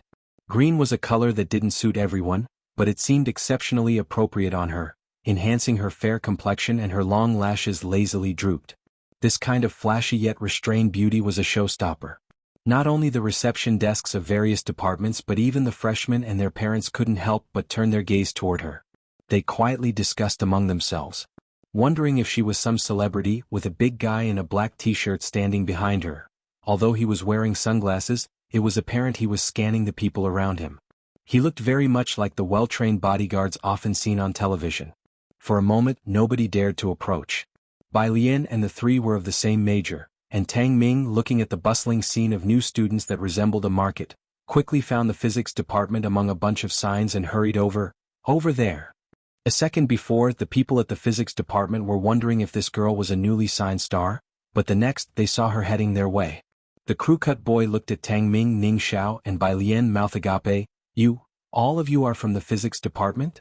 "Yeah," Tang Ming replied with a smile. The crew-cut boy looked past Tang Ming to Bai Lian, who stood there nonchalantly, and the corners of his mouth instantly sprang up. "Junior, Imgu Xiaoga, sophomore in the physics department and also from the student union's organization department. Come on, he'll take you to our department to register. Do you have any luggage?" Tang Ming. Under the envious gaze of the other physics department members, Gu Xiaoga led Bai Lian's group to register with the physics department. Behind them, a group of upperclassmen waiting for other new students looked at the retreating figures of Bai Lian and her party, discussing among themselves. "She seems prettier than Sister Ming, doesn't she? Get rid of seems. Wait a minute, do you guys think the freshman girl just now looks like that girl who was popular on our school's forum last year?" Someone took out their phone immediately, glanced at it and said, "It really is her. She actually got into Jianghu University, and in the physics department." "Physics department? Is she that freaky?" "Freaky? The top scholar in this year's college entrance exam is the real freak, man. Thankfully I took my exams last year, or else being in the same batch as these folks." The registration area was in the auditorium, which wasn't too crowded at this time, with only a few new students lining up in front of each college's table. Ji Heng and Tang Ming's parents were standing aside waiting, while Ji Xiaojun talked to Ji Heng about being invited by Mu Yining for dinner. "Dinner, huh?" Ji Heng considered for a moment before suddenly remembering something. "They don't know Alien is now at Jianghu University, do they?" Ji Xiaojun nodded. "They don't." If the butler already knew of Bai Lian, would he be this enthusiastic? Thoughtful, Ji Heng held a bag in his hand containing Bai Lian's backpack. "Tell them tonight. Not far away, Gu Xiaoge was taking them to the physics department's reporting station and instructed the 3 new students in advance. Have your ID cards and admission notices ready. There were 2 people ahead of them. Gu Xiaoge talked to the members of the physics department student union with ease. These 3 are from Beijing and they all got into our school. He then introduced Bai Lian and Ning Xiao to them. This is our faculty's junior brother Ba, president of our student union. Hehe, I hope you all can pass the assessment and join the school student union. Don't worry, freshman girl. President Ba. Gu Xiaoge turned back and asked Ba Ximing, is Liang Wuyu also from our department? When you see him later, remember to let us know and to definitely lure him into our student union. Not yet. President Ba finished registering the previous students' information, took Tang Ming's ID and exam admission ticket, entered Tang Ming's ID and exam admission number into the computer, and double-checked the information. When he saw Tang Ming's college entrance examination score, he looked up at Tang Ming and smiled, welcome to your studies. Next was Ning Xiao. When Ba Ximing saw Ning Xiao's score, he was momentarily stunned. After completing the registration, he initiated a conversation. Student Ning, add me on WeChat so it's easier to contact me if you need anything. He took out his phone. Ning Xiao added him. Seeing him doing this, Gu Xiaoge couldn't help but glance at Ning Xiao. Bai Lian stood at the very end. She didn't have her admission notice and only presented her ID and exam admission ticket. Meanwhile, Gu Xiaoge was chatting with the sociable Tang Ming. You guys did well to get into Jianghu University this year, little bro, considering there are 2 freaks on top. Ah, Tang Ming scratched his head. Really? Ba Ximing held Bai Lian's ID and exam admission ticket, entering them into the computer. Since there were fewer girls in the physics department, he looked at Bai Lian a bit longer, and noticing that her ID number was from Xianxia just like the 2 guys before her, he hit the enter key. He saw Bai Lian's enrollment score, 750. He always knew that this year's top scholar had surpassed Liang Wuyu. Many thought that Liang Wuyu had made a mistake, and he only learned now that she had beaten him with a perfect score. Ba Ximing couldn't help but look up. Bai Lian raised an eyebrow. She stood in front, leisurely tapping the screen of her phone, her languid gaze falling on him. Ba Ximing was the first to directly feel that pressure of looking down upon others from the summit, from the top scholar with the perfect score, from the elder sister of masters. Contempt for all. If you find any errors, ads pop up, ads redirect, broken links, non-standard content, etc. Please let us know reports so we can fix it as soon as possible.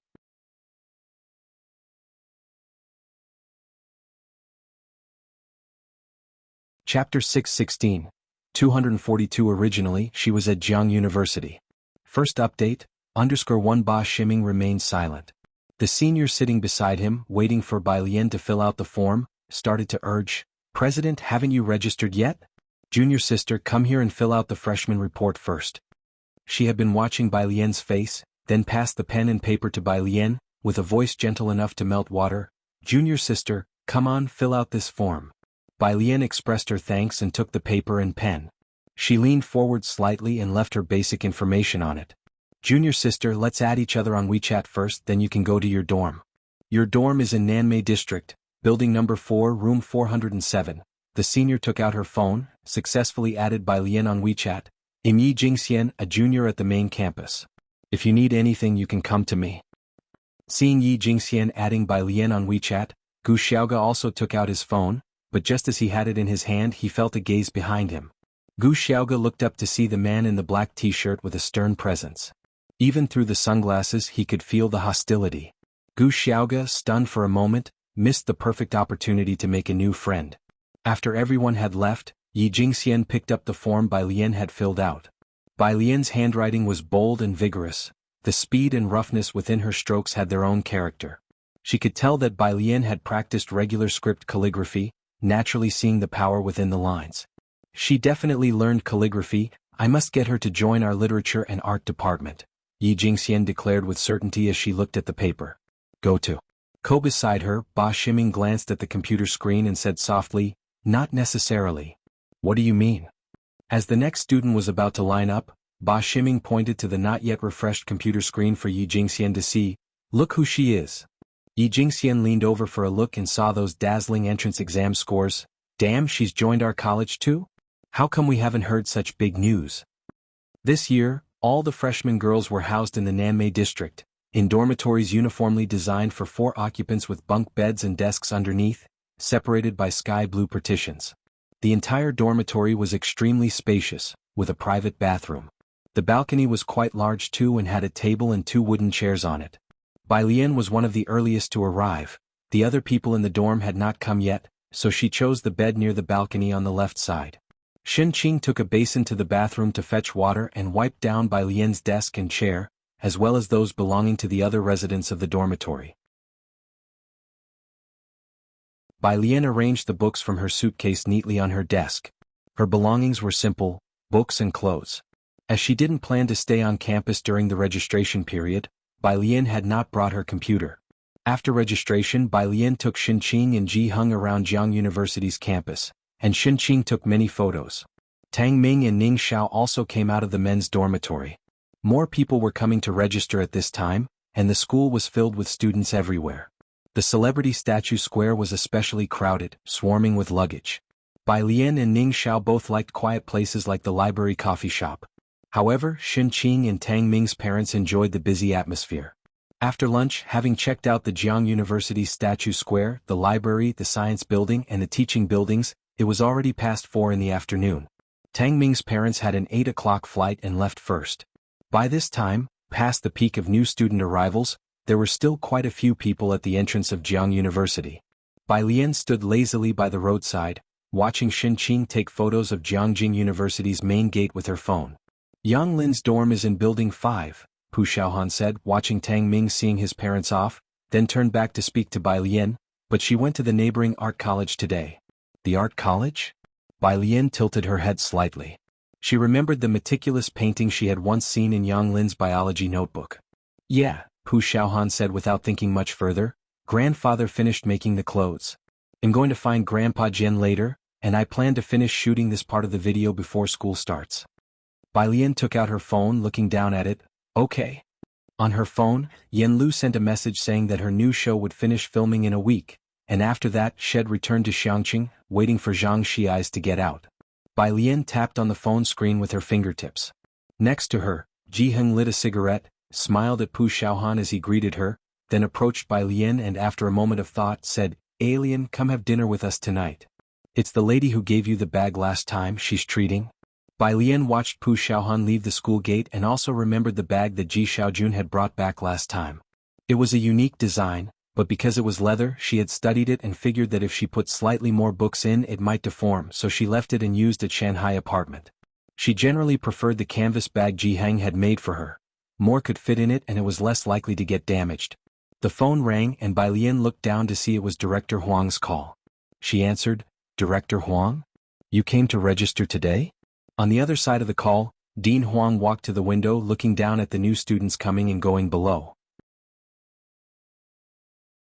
Today was the new student registration, and as the dean of the physics college, he was naturally in attendance. Upon arriving at the university, he overheard some professors discussing Liang Wuyu and Bai Lian. Upon further inspection, Bai Lian had chosen their physics college. "That's right, the sooner the better," Bai Lian said to Xianxia, who was still taking photos as she casually leaned against the nearby railing, her green dress trailing on the ground. Ji Xiaojun also had the day off and just happened to have time, so Jianghu decided to drop Bai Lian off for registration first. "How are you preparing for the Tongfeng class exams?" Dean Huang remembered to ask. Bai Lian's leg was casually propped up and upon hearing this she laughed lazily. "It's going okay." The okay, uttered by a top student was generally not to be taken at face value. Upon hearing her tone, Dean Huang roughly knew what that meant. He nodded, his tone much warmer. "Then that's good. The teacher will be back in a few days and if you encounter any issues just give me a call." Of course, the teacher he referred to was Academician Ma. "Sure." Bai Lian looked up at the sky and replied indifferently. On the other end of the phone, inside Dean Huang's office, the two professors listened to Dean Huang's tone and exchanged glances. Once Dean Huang hung up the phone, the laboratory professor finally spoke up. "Dean Huang, were you talking to Academician Zhou on the phone?" Academician Zhou was from the aerospace department and was also one of the first students led by Academician Ma, the eldest apprentice in Academician Ma's lineage. At 47 he was the youngest academician. After all, since Dean Huang called Academician Ma teacher, on the phone along with the other party, they guessed it was somebody from Dean Huang's own circle. Upon hearing this, Dean Huang did not reply, but just shook his head to them and rarely cracked a smile. No. That was not Academician Zhou, but rather their future junior sister. Mu Yining's office. She was wearing a black professional suit, tilting her head slightly while looking at her assistant beside her. Are you sure it's Mr. Chen? The documents just came out this morning. The assistant closed the file. It's confirmed that he's the top man in Yunxiao district. This is really... Mu Yining looked downstairs, lost in thought. A batch of replacements had just been made from top to bottom in Yunxiao district, causing a disconnection in the networking web among the inner circle. Just when Yunxiao district's new leading official had been assigned a year ago, the circle had become impeccably clean. The economic lifelines and policies were all firmly in their grasp. But indeed it wasn't an easy circle to mingle in. It's not just us hitting a wall. The assistant looked at Mu Yining's furrowed brow and spoke up. Most have hit a wall, all except for one family. Mu Yining turned her head. Are you talking about that Su family? Yes. Mu Yining looked downstairs and fell silent. The assistant flipped through the schedule and continued to report to her. Mu, I couldn't book the Kangyu Tower, so I booked the U private room at Qingxin Building, 7 o'clock this evening. Jianghu was one of Mu Yining's elders. Mu Yining had met Jianghu when she was old enough to remember, and she had an impression of him as a very capable person. However, after he went on to separate from the Mu family, there were no more news from him. Knowing that Jianghu was coming to Jiangjing, Mu Yining would naturally treat him with high standards. Kangyu Tower was difficult to book, and getting a reservation at Qingxin Building during this time frame was already quite good. Mu Yining raised her wrist, looking down at the time on her watch decisively. Assistant Wang, you go pick them up first. I'll drive over myself in a bit. Assistant Wang had Ji Xian's WeChat and inquired for their address. Ji Xiaojun sent a location directly. Assistant Wang got into the driver's seat, checked the location on his phone, and saw it was Jiangjing University. Ji Xiaojun had told him that he was taking his niece to register today. Ren Wangshuan's records had been collected by him. Her achievements were decent but weren't considered among the top talents. It was said that one looks to Jiangjing University for domestic talent, but within Jiang University, one looks to Class 3 for exceptional talent. Not to mention Ren Wanxian, even Mu Zhao was not among the top talents. After meeting Ren Wanxian, they hardly had any expectations for the other girl. The entrance of Jiang University wasn't as congested as before, but there were still plenty of taxis. Assistant Wang drove the car to the university gates, his gaze fixed on Jianghu and the others who had just emerged from the entrance, as he thought absent-mindedly. He and the Mu family butler had always known that Miss Bai had been admitted to Jiangjing but had never asked which school she was at. So it turned out she was at Jiang University. If you find any errors, ads pop up, ads redirect, broken links, non-standard content, etc. Please let us know reports so we can fix it as soon as possible.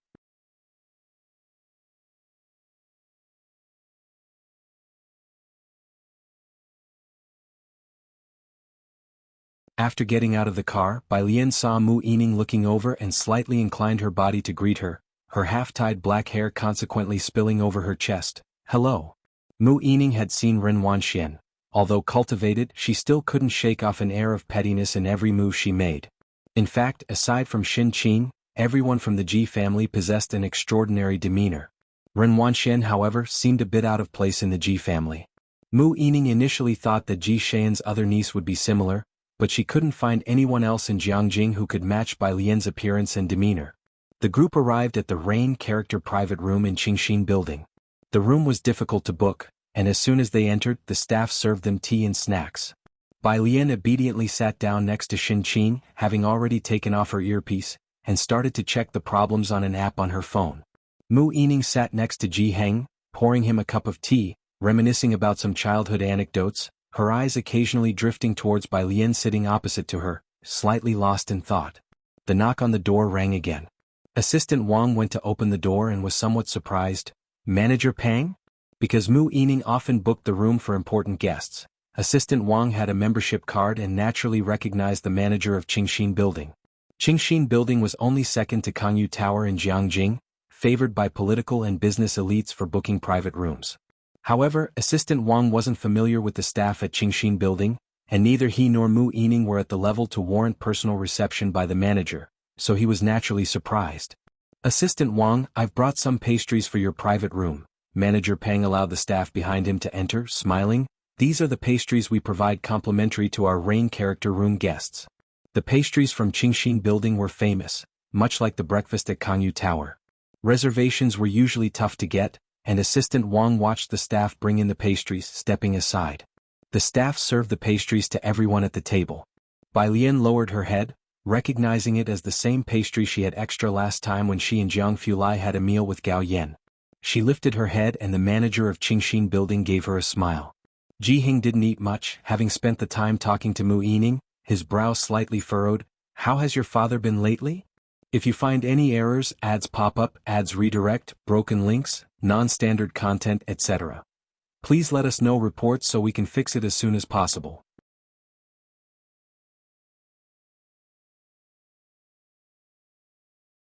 Chapter 6:18. 243 Jiang University Physics Department.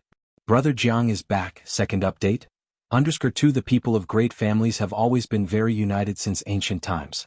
Back then, there was even the concept of collective punishment, where if one person committed a crime punishable by death, it would implicate 9 generations of the family. Shared glory and shared loss, this notion has been passed down to the present. Ji Heng also greatly admired this half-brother of his and never thought of competing with him, knowing that with Mu Xiangguang there, the Mu family would become even more prosperous.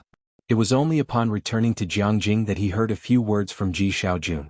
Having taken a sip of tea, Mu Yining remarked, "You know, he still hasn't gotten over it. That time, my brother didn't want to go with the scientific expedition team.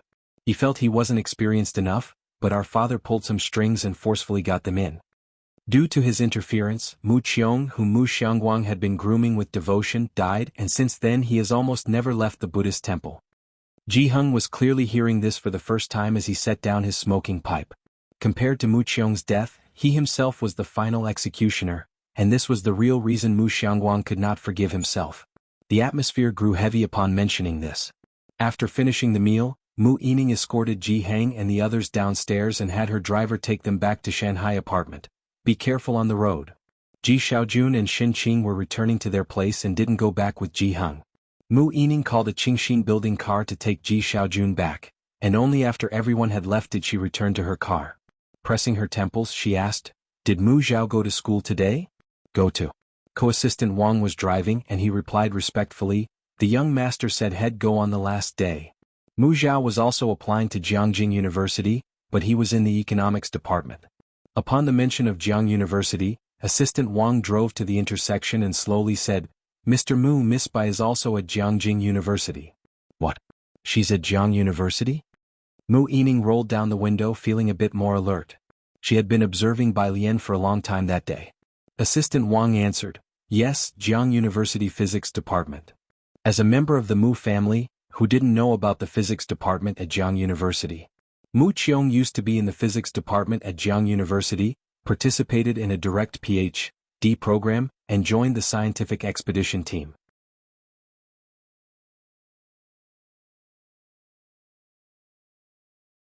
It wasn't expensive, it was just hard to get. "No worries," Bai Lian said to Kong Wei, smiling slightly with a casual look in her eyes. Xianxia's was even more extreme when it came to chasing after stars. Kong Wei stared at her as she smiled at her with a radiant face, and she was somewhat stunned. Bai Lian walked to her desk. The bed opposite hers was made up with curtains around it, but there was no one there. She paused at the desk, thought for a moment, and then lifted her hand to place her computer on the bed. She had transferred the data given to her by Academician Ma onto her computer. Although Jianghu Lai had told her that her computer's security was high and there was no need to worry about data leakage, she was still very cautious. She arranged the succulents on the desk and on the left, Kong Wei finally snapped back to reality. She opened a friend request message. It was from Bai Lian with a very simple WeChat name, Bai Jian. "Ah, are you also a fan of Yen Lu?" Kong Wei gripped her phone tightly, suppressing her excitement. Bai Lian slowly pulled out a chair to sit and took a book from the side. Hearing the question, she raised an eyebrow, sort of. Finding a common interest, the distance between them closed instantly. Kong Wei and Yu Simin had competed for 5 minutes. The campus network at Jiang University was so bad that neither could get the album, and they swore not to recommend juniors to apply to Jiang University. "The person across from you is Sun Qian," Kong Wei said listlessly, hugging a bag of potato chips and gossiping with Bai Lian. "She came yesterday with a butler and bodyguards. She has a butler at her home." The Sun family? Yu Simin pushed her glasses, clearly knowing some people in Jiangjing, and analyzed seriously, it must be that Sun family. Which one? Gossip was Kong Wei's nature. Yu Simin glanced at Bai Lian's book, which was in a foreign language that she did not understand, and continued to reason while touching her chin. There are only so many families in Jiangjing. My maternal grandfather warned me about causing trouble in Jiangjing and mentioned a few things. Generally, families with marital connections to the Su family have royal lineage. By extension, our dorm could also be considered royalty, right? Bai Lian looked down, slowly flipping through the book. She wasn't listening carefully, but when Yu Simin mentioned the Su family, she couldn't help but think of Su Nanjing and his entourage. Outside Jiang University's gates, a car with no logo slowly drove in. The gatekeeper, seeing the license plate, was startled and quickly let it through from afar, wondering to himself why the car was at Jiangjing today. With many people taking walks around Jiang University at that time, and more cars entering and exiting the university during those days, most did not recognize the internal car plates and did not pay much attention. Still, a few were pondering why the character in front of the plate was not Jiang, but Yan. The car avoided the crowd and slowly drove from the west gate toward Nanmei district. When the car stopped, Academician Ma was still on his computer, the fluorescent light reflecting on his face. Without looking up as the car door opened, he asked, "You're not attending the summary meeting?" Jiang Fulai got out of the car, looked towards the street corner, casually putting on a baseball cap, his tone cold. "What's the point if they need me for everything? What use is it to keep them? If you find any errors, ads pop up, ads redirect, broken links, non-standard content, etc. Please let us know reports so we can fix it as soon as possible."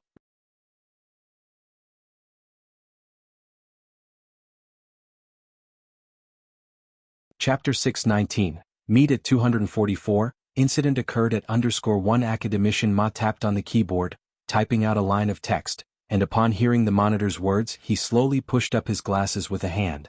"Okay, you are the boss, Jiang, what you say goes." The door behind slowly closed.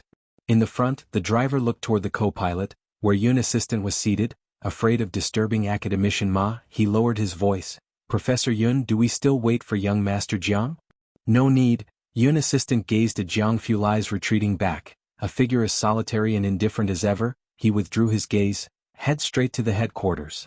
Some problems arose with a few people in the project team, leading to a delay.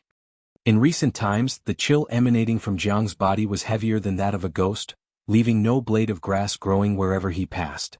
After the car drove away, Yun assistant checked his mobile phone and suddenly remembered something. He glanced at the rearview mirror. Not everyone knew that Academician Ma was going to teach the Tongfeng class this year, but those with information channels had known about it early on. There shouldn't be many applying for the Buyuan class this year, but the number of students applying for the Tongfeng class is expected to grow exponentially. Upstairs, the few in room 407 were still chatting. "Go to.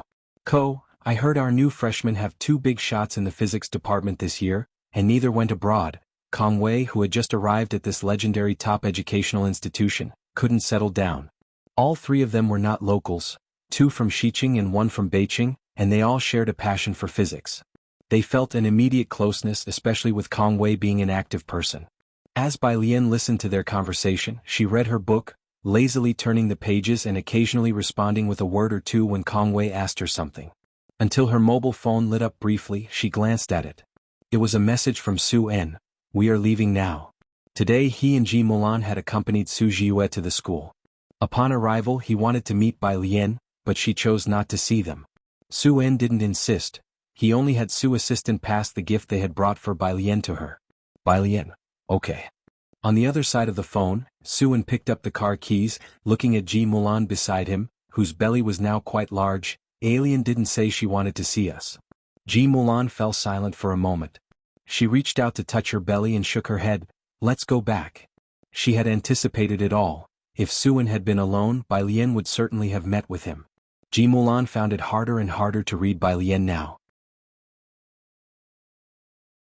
After replying with a single word, Bai Lian just put down her phone when another call came through. She glanced at it indifferently.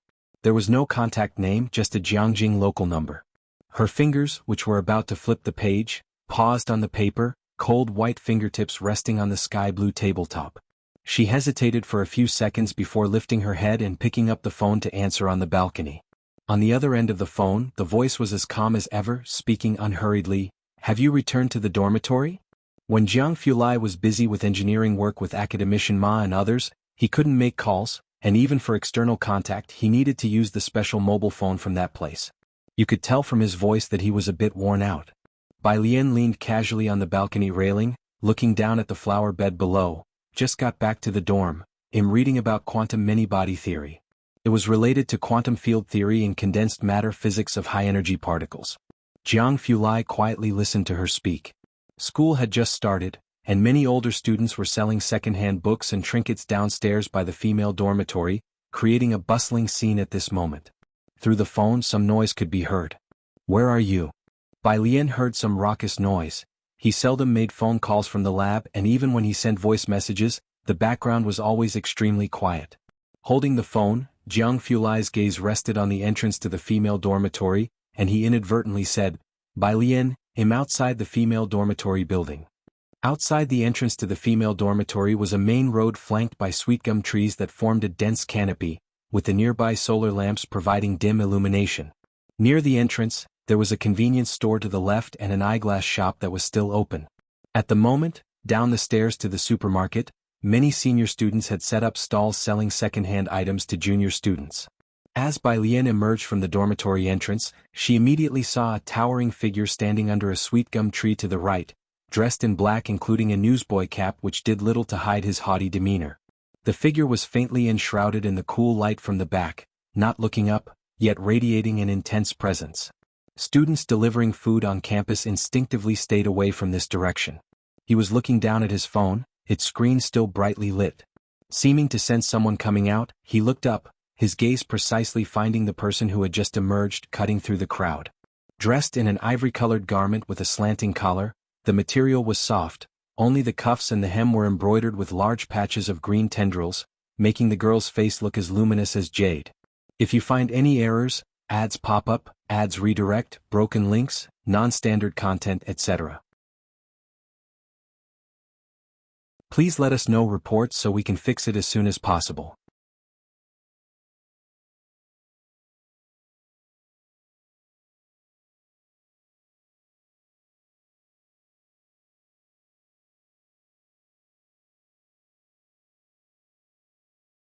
Bai Lian also had panda blood. Although Xinqing did not want her to donate blood for Ji Mulan, the nurse was refusing her blood donation now. Bai Lian. Upon mentioning Bai Lian, the agitated Jianghu finally remembered.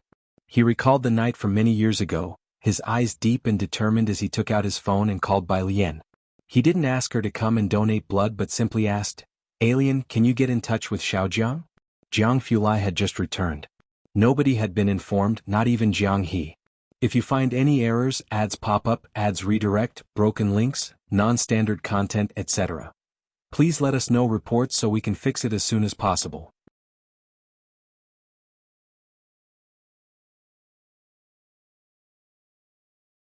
Chapter 621. 245 finally has a chance to perform. _1 Dormitory 407. Bai Lian leaned against the balcony, her hair all hanging behind her head. She casually thrust one hand into her pocket while stray strands of hair fell across her forehead. In her other hand she held a cell phone, her pale fingers tapping on the screen. A truck? Her eyes narrowed slightly. With many newcomers at Jianghu University these days, there were more vehicles, and all were driving slowly, careful not to accidentally collide with a new student. How could there be a car accident at this critical time? She walked into the dormitory, picked up the jade hairpin on the table, and began to slowly twist her hair up.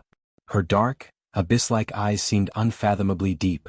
Bai Lian had planned to wait for Sun Qian to come out before taking a shower. Just as she removed the hairpin from her head, Jianghu's call came through.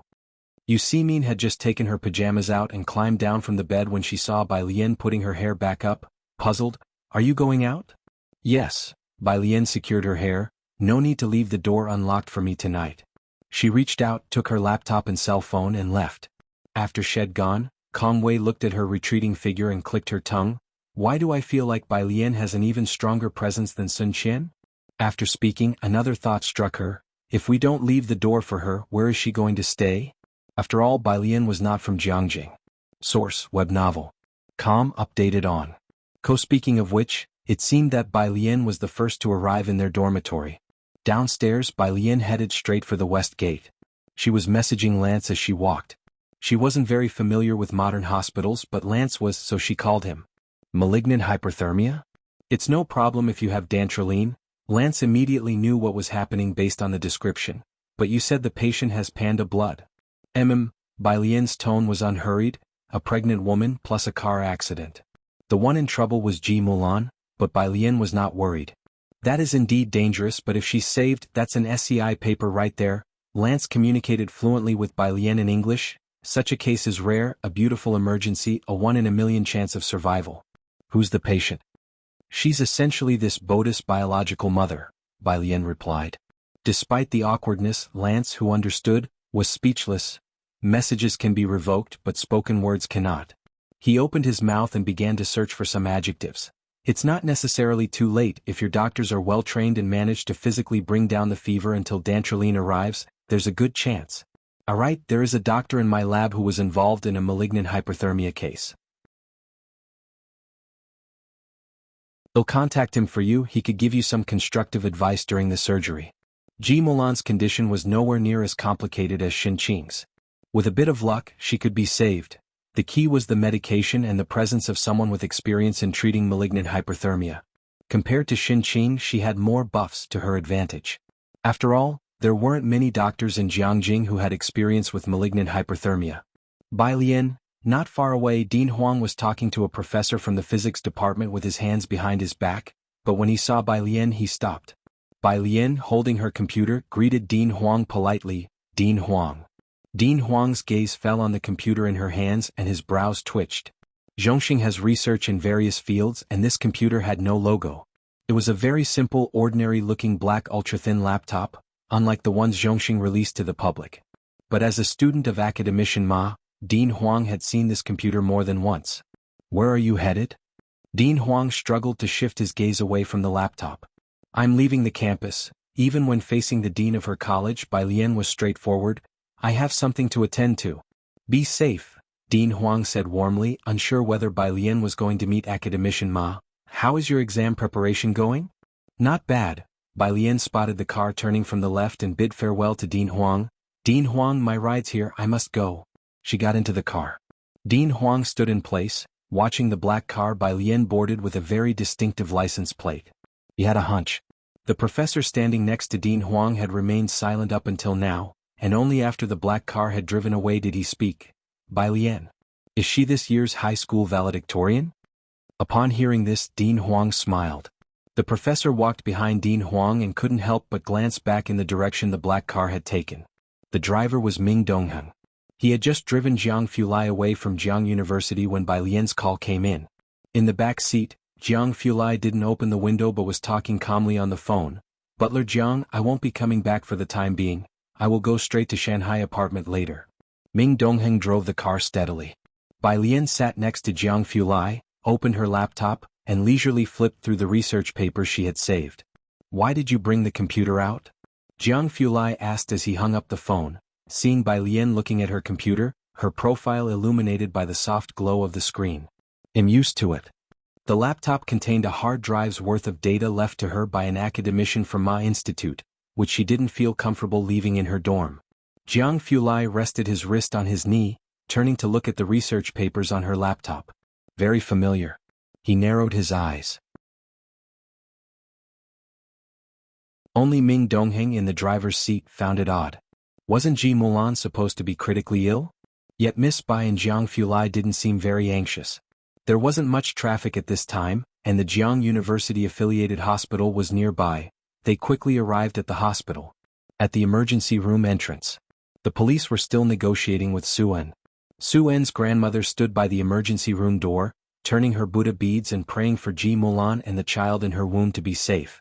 Ever since she learned that Bai Lian had topped the college entrance exam, she had taken a keen interest in the fetus carried by Ji Mulan. After all, having given birth to someone as intelligent as Bai Lian, Ji Mulan's genes must be very good. Su Shujia and Su Wenyao had already arrived. She held a folder and whispered to Zu's assistant, "What's the situation? How could there be a car out of control near Jianghu University?" Don't know. Zu's assistant hadn't accompanied Su En today and had only arrived shortly before. The current issue is, which hospital has dancuxerin? Malignant hyperthermia was a rare condition. Dancuxerin had a short shelf life, and the drug itself was expensive, so few hospitals kept it in stock. Su En had already sought the chief physician of the main hospital. The doctor came out of the emergency room, glancing back at the clock outside the operating room. The patient urgently needs a blood transfusion and dancuxerin. The main hospital just used their last vial last month. We're still contacting other hospitals. If you have any connections, ask the research institutes if they have any in stock. Oddly enough, the main hospital would usually have a stock, but it just happened to have used one last month. Su En's grandmother turned to Su Wenyao, anxious. Wenyao, don't you know some lab people? Ask them if they know anything. Su Wenyao bowed his head, pressing on WeChat. I'm already asking. They're also trying to find a way. Given the urgency of the situation, Xianxia went to draw another tube of blood, pressing her arm as she approached. Jianghu simply kept his gaze fixed on the interior of the emergency room, maintaining this posture since the beginning. What does the building butler say? Ji Xiaojun hung up the phone and shook his head. He says he's making contacts. The two conversed while, beside them for the first time, Su En's grandmother and Su Shujie heard of the matter. Who was the building butler? Just then, the elevator doors beside them opened, and a girl in white clothes walked out with her eyes downcast. Jianghu walked on her left, with Ming Dongheng following behind, carrying car keys. After such a long time, seeing Jianghu's exceptionally handsome and cold face again, both Su Shujie and Su En's grandmother couldn't help but stop and take a step back. The noisy exterior of the emergency room was, at this moment, so quiet you could hear a pin drop. Bai Lian stopped beside Jianghu, standing there indolently. As long as Jianghu and Ji Xiaojun were all right, Bai Lian was easy to deal with. She even politely greeted Su En and Su Wenyao. How's it going? Su Wenyao glanced at the messages on his phone and shook his head, his face showing difficulty. The situation isn't good, there's a shortage of the drug. Chen Hong said his cousin hasn't found the lab's medicine. Ah. Su En's grandmother got a bit panicked as Su Wenyao was the only one who had connections in the labs. Is this medicine really so scarce? Tell them that our Su family has money, we must find a way to get it.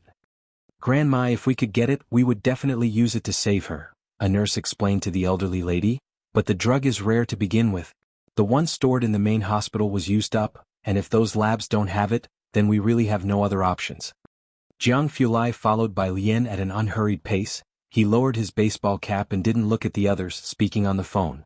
However, Xianxia looked at Bai Lian. Alien, your mother? She still needs blood. Su Wenyao paused. You two have panda blood? You are Rh negative? The nurse, a bit anxious, hurriedly said, Come with me quickly. Bai Lian glanced at the emergency room and rolled up her sleeve nonchalantly. Sure. Her state was nearly polar opposite to the last time Xianxia was injured. Beside her, Jianghu accurately caught her wrist and looked up at the emergency room, 7th floor emergency room. After speaking a few more words in a low voice, he hung up the phone, his eyes coldly sweeping past the nurse beside him. Under the light, his sharp facial contours became even more defined. There's a Rh-negative blood bank in Jianghu. His voice was cold as well. The nurse didn't dare look at him and didn't hurry Bai Lian to have her blood drawn anymore, only puzzled. When did they start having a blood bank for something as rare as Rh-negative blood? At this moment. Downstairs, an elderly man with graying hair pressed the elevator button, unaware to others. Beneath his calm exterior beat an exceedingly excited heart. He had been sent back the last time he arrived in Danping City, but this time he finally had an opportunity to prove himself. If you find any errors, ads pop up, ads redirect, broken links, non-standard content, etc. Please let us know reports so we can fix it as soon as possible.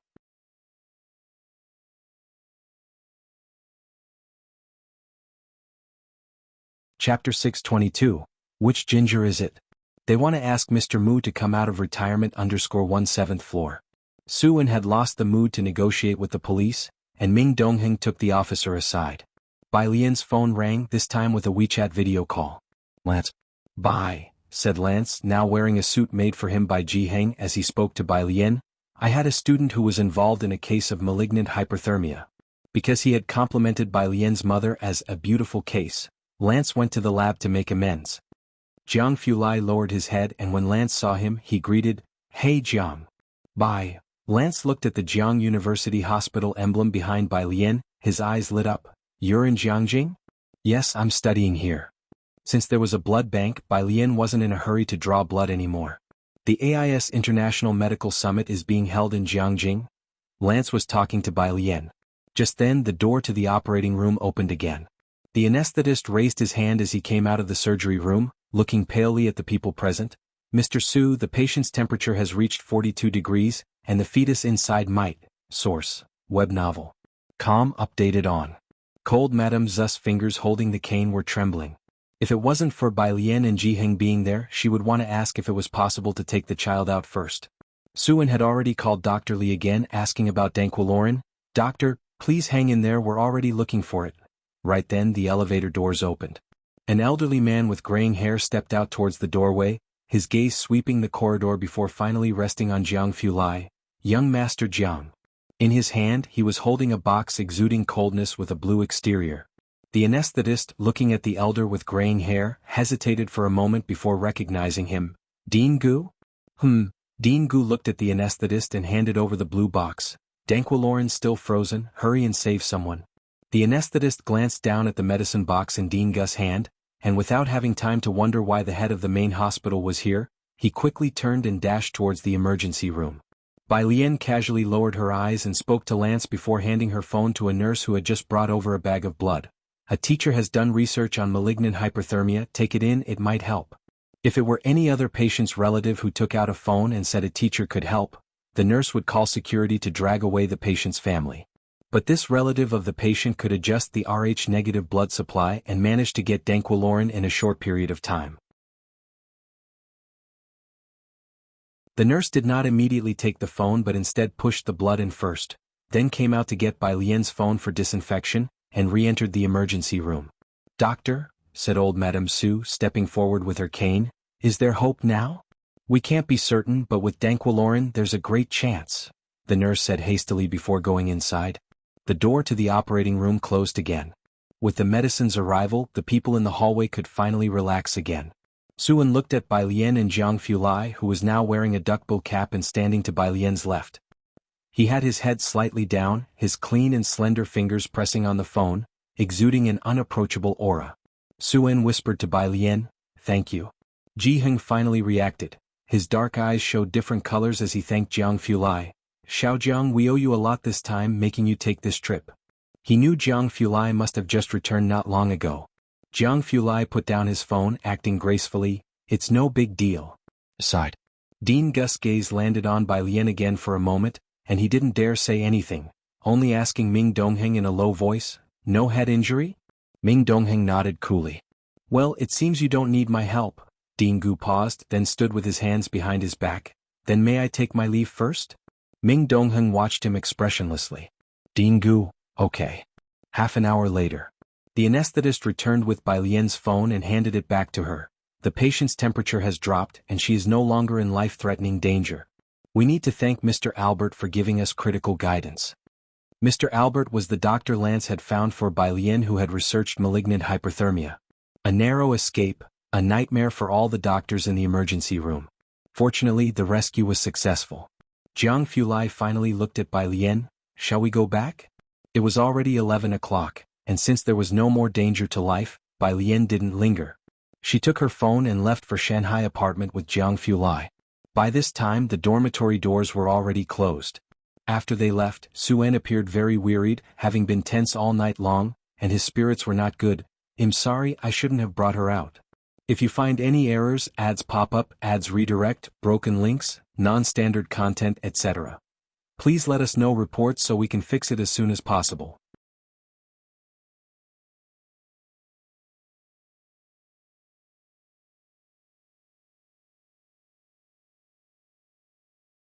Su Wenyao called just in time, informing Bai Lian that Ji Mulan's baby had been successfully delivered by C-section and was now in the incubator. "Oh." Bai Lian, with her dark hair partially gathered at the back of her head, casually picked up a bun sent over by Kangyu Tower, her response indifferent. Su Wenyao was calling so early not just because of this. "Do you know the results of the mathematical modeling competition will be out this morning?" This Bai Lian really didn't know. Upon hearing no response from Bai Lian, Su Wenyao knew she wasn't concerned with these matters, and probably wouldn't bother to check the results. The winners need to do a defense presentation. Qin Hong is already preparing his defense PPT. He'll send you the results as soon as they come out. Su Wenyao mainly wanted to talk to Bai Lian about the mathematical modeling. He was confident about winning an award, he just wasn't sure if it could be a first prize. Jiang Fulai stood on Bai Lian's balcony, dressed in a white shirt today with the cufflinks removed and the sleeves rolled up several times. His delicate brows and eyes were lowered, his voice low and pressured as he spoke with someone on the other end of the phone. Don't want to go to school? Wait for me to come back. Bai Lian hung up the phone to hear his voice. Knowing he was talking about Jianghu, he's just in first grade, isn't it too hard on him? He also needs to integrate into society. Jiang Fulai hung up the phone, returned to the living room and sat down beside Bai Lian, slowly picking up some chopsticks. Bai Lian paused, lazily tilting her head. What if he ends up thinking, what on earth am I doing in a classroom with these things? As she spoke, Jiang Fulai's brow began to twitch. Eat, Miss Bai. Jiang Fulai raised his hand, elegantly picking up a crystal dumpling and placing it in her bowl. That physics notebook was still with Bai Lian, who would take it out and flip through it occasionally. How could Jiang Fulai not know Miss Bai's remarkable memory? He guessed she had memorized every single one of his scribbled complaints in there. After breakfast, Bai Lian printed out the papers He Wen had given her in the study room. Jiang Fulai stood by, unhurriedly using the stapler to bind her papers together, his gaze coolly skimming over the documents. Dormitory. When Bai Lian returned, Kong Wei was talking to someone at the staircase entrance. Seeing Bai Lian, she waved excitedly. Bai Lian, come over, this student is from your hometown. From my hometown? Bai Lian replied to Tang Ming in the group chat, saying she would grab a book and then join them. Ning Xiao and Tang Ming had already secured a spot in the library. If you find any errors, ads pop up, ads redirect, broken links, non-standard content, etc., please let us know reports so we can fix it as soon as possible.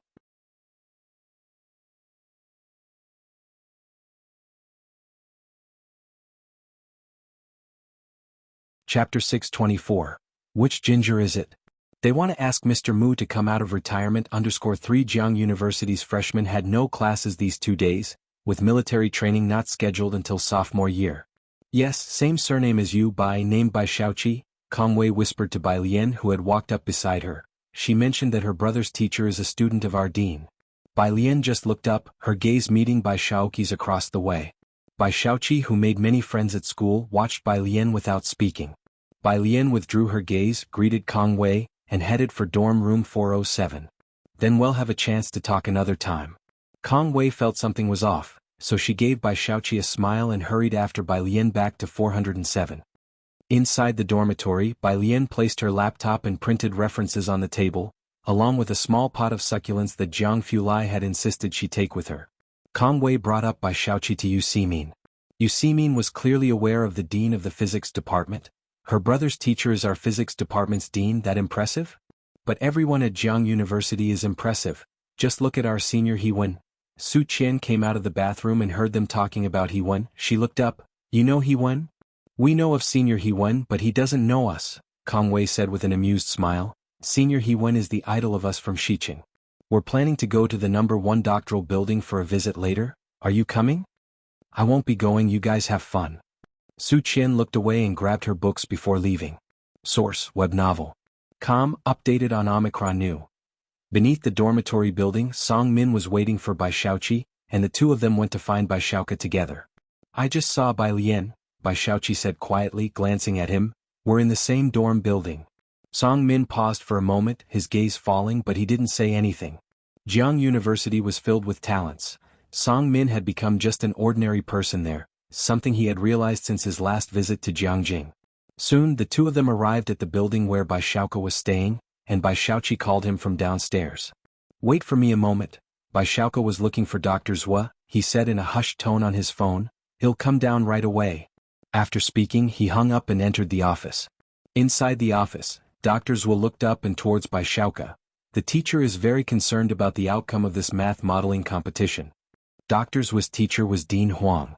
Above Dean Huang, that would be Academician Ma. Bai Xiaoqi replied, a first prize might be a bit difficult.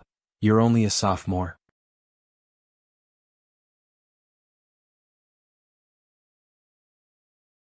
However, Ji Mulan had never returned to the Mu family home, so the butler thought it was an accident.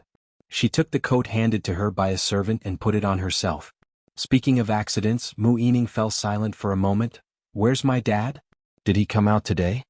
When it came to this, the butler took hold of his cane and walked a few steps forward, speaking with concern. You know, these days he won't leave the Buddhist hall. Yesterday was the anniversary of the death of Mu Qiong and her group of young talents. These days Mu Xiangguang barely ate anything. As they were talking, at the gate of the residence, Assistant Wang ran in without a prior notice. Mr. Mu. Mr. Mu. The Mu family was always strict about rules, and the butler, seeing his flustered appearance, said, Assistant Wang, why all the fuss? Assistant Wang was too short of breath to explain to the butler, merely handing a set of documents over to Mu Yining. We couldn't find news about Miss Bai, but there's a lot of news about her in Xianxia. As soon as Mu Yining heard it was about Bai Lian, she reached out her hand. The butler was still unaware that Mu Yining had dined with Bai Lian, looking at Mu Yining in surprise. Miss, you met with Miss Bai? Mu Yining didn't respond. She opened the envelope and inside were several photographs and news clippings. The first picture was a screenshot of a news broadcast from Xianxia No. 1 High School, with the background of the school gates adorned with several banners, the first one in red with white characters strikingly noticeable. Congratulations to our student Bai Lian for achieving the national top score in the science section of the college entrance examination. If you find any errors, ads pop up, ads redirect, broken links, non-standard content, etc., please let us know reports so we can fix it as soon as possible.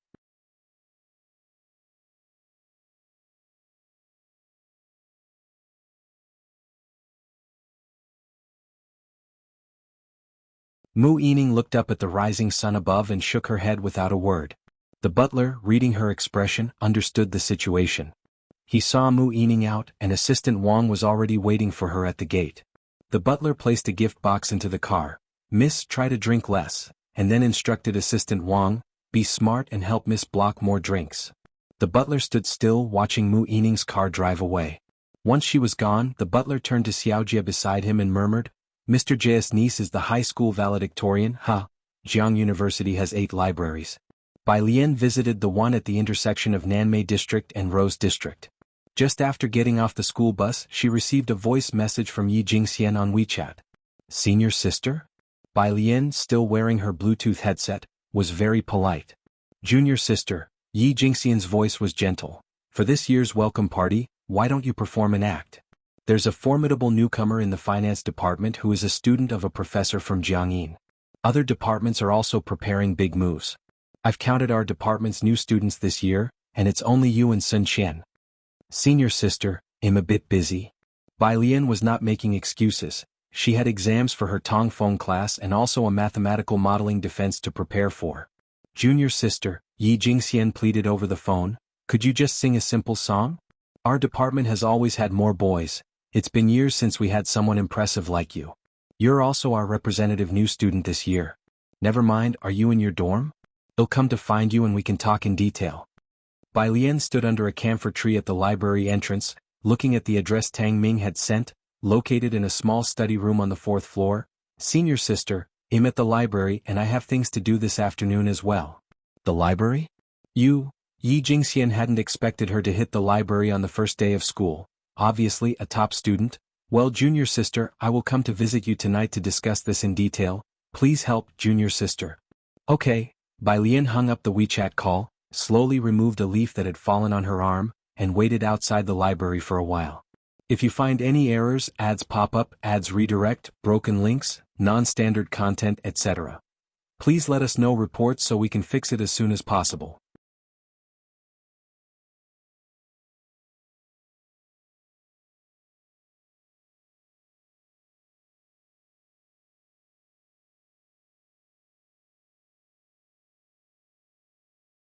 Old Su, Chen Hong tilted his head. I think trying out for the postgraduate entrance exam doesn't seem too bad for me? Looking at the first prize, Su Wenyao also fell silent for a moment, then took out his phone to take a photo, and sent it to Bai Lian across from him as well as to Dean Huang. Chen Hong continued to scroll down, looking for the names of Qi Jun and a few others. All the first prizes were on the first page. Right after that were the second and third prizes. He found Qi Jun's name on the third page. Second prize isn't bad either, hee, but it's not as good as ours. Chen Hong was grinning. If it weren't for the fact that Ning Xiao, Yang Lin, and the others were seriously working on the problems, Chen Hong would have wanted to shout out loud. By 11:30, Chen Hong started packing up, ready to treat the juniors to a meal outside. He and Su Wenyao were happy, and Bai Lian didn't dampen their spirits. She took her phone, put on her Bluetooth earbuds and followed behind, texting Jianghu Lai, who asked where she was going for lunch. In the afternoon, Bai Lian was going to help Pu Xiaohan shoot a video. Pu Xiaohan had only signed up yesterday, and since she would soon have military training in her freshman year, she wanted to film the video before that started. Jianghu Lai was going with her. While listening to English, Bai Lian replied leisurely, Chen Hong is treating, I don't know where, Jiang teacher. Send me your location. Bai Lian wasn't very familiar with the stores around the school. Chen Hong and Tang Ming walked at the front, Chen Hong draping his arm around Tang Ming's shoulders. You are not in the same major as the freshmen, right? How is it, how many girls do you have in your class? 3. Tang Ming spotted his class group talking about this. We really don't have many women in engineering. Right, but this year our department has a new girl, definitely a standout, Chen Hong said. He then went on to talk to Tang Ming about treating them to a meal for the math modeling, mentioning how exceptional Bai Lian was this time. She's just a freshman, and on the A problem this time about astronomical telescopes, I didn't even understand the question at first glance. You're her classmate, do you know how she grew up to be such a freak? Tang Ming wasn't surprised though. Hey, you'll get used to it at Jianghu University too, Tang Ming clicked his tongue. You're not from Xianxia so you wouldn't know. A year ago, Sister Lian was a liberal arts student before she transferred to our school to study the sciences. Do you understand the significance of switching from liberal arts to sciences, scoring 0 in biology and chemistry, then becoming the first in our school, first in Beijing, and finally scoring first in the country for the National College Entrance Exam? During the senior year, the teachers from the liberal arts classes didn't know how many times they had switched over to their class 15.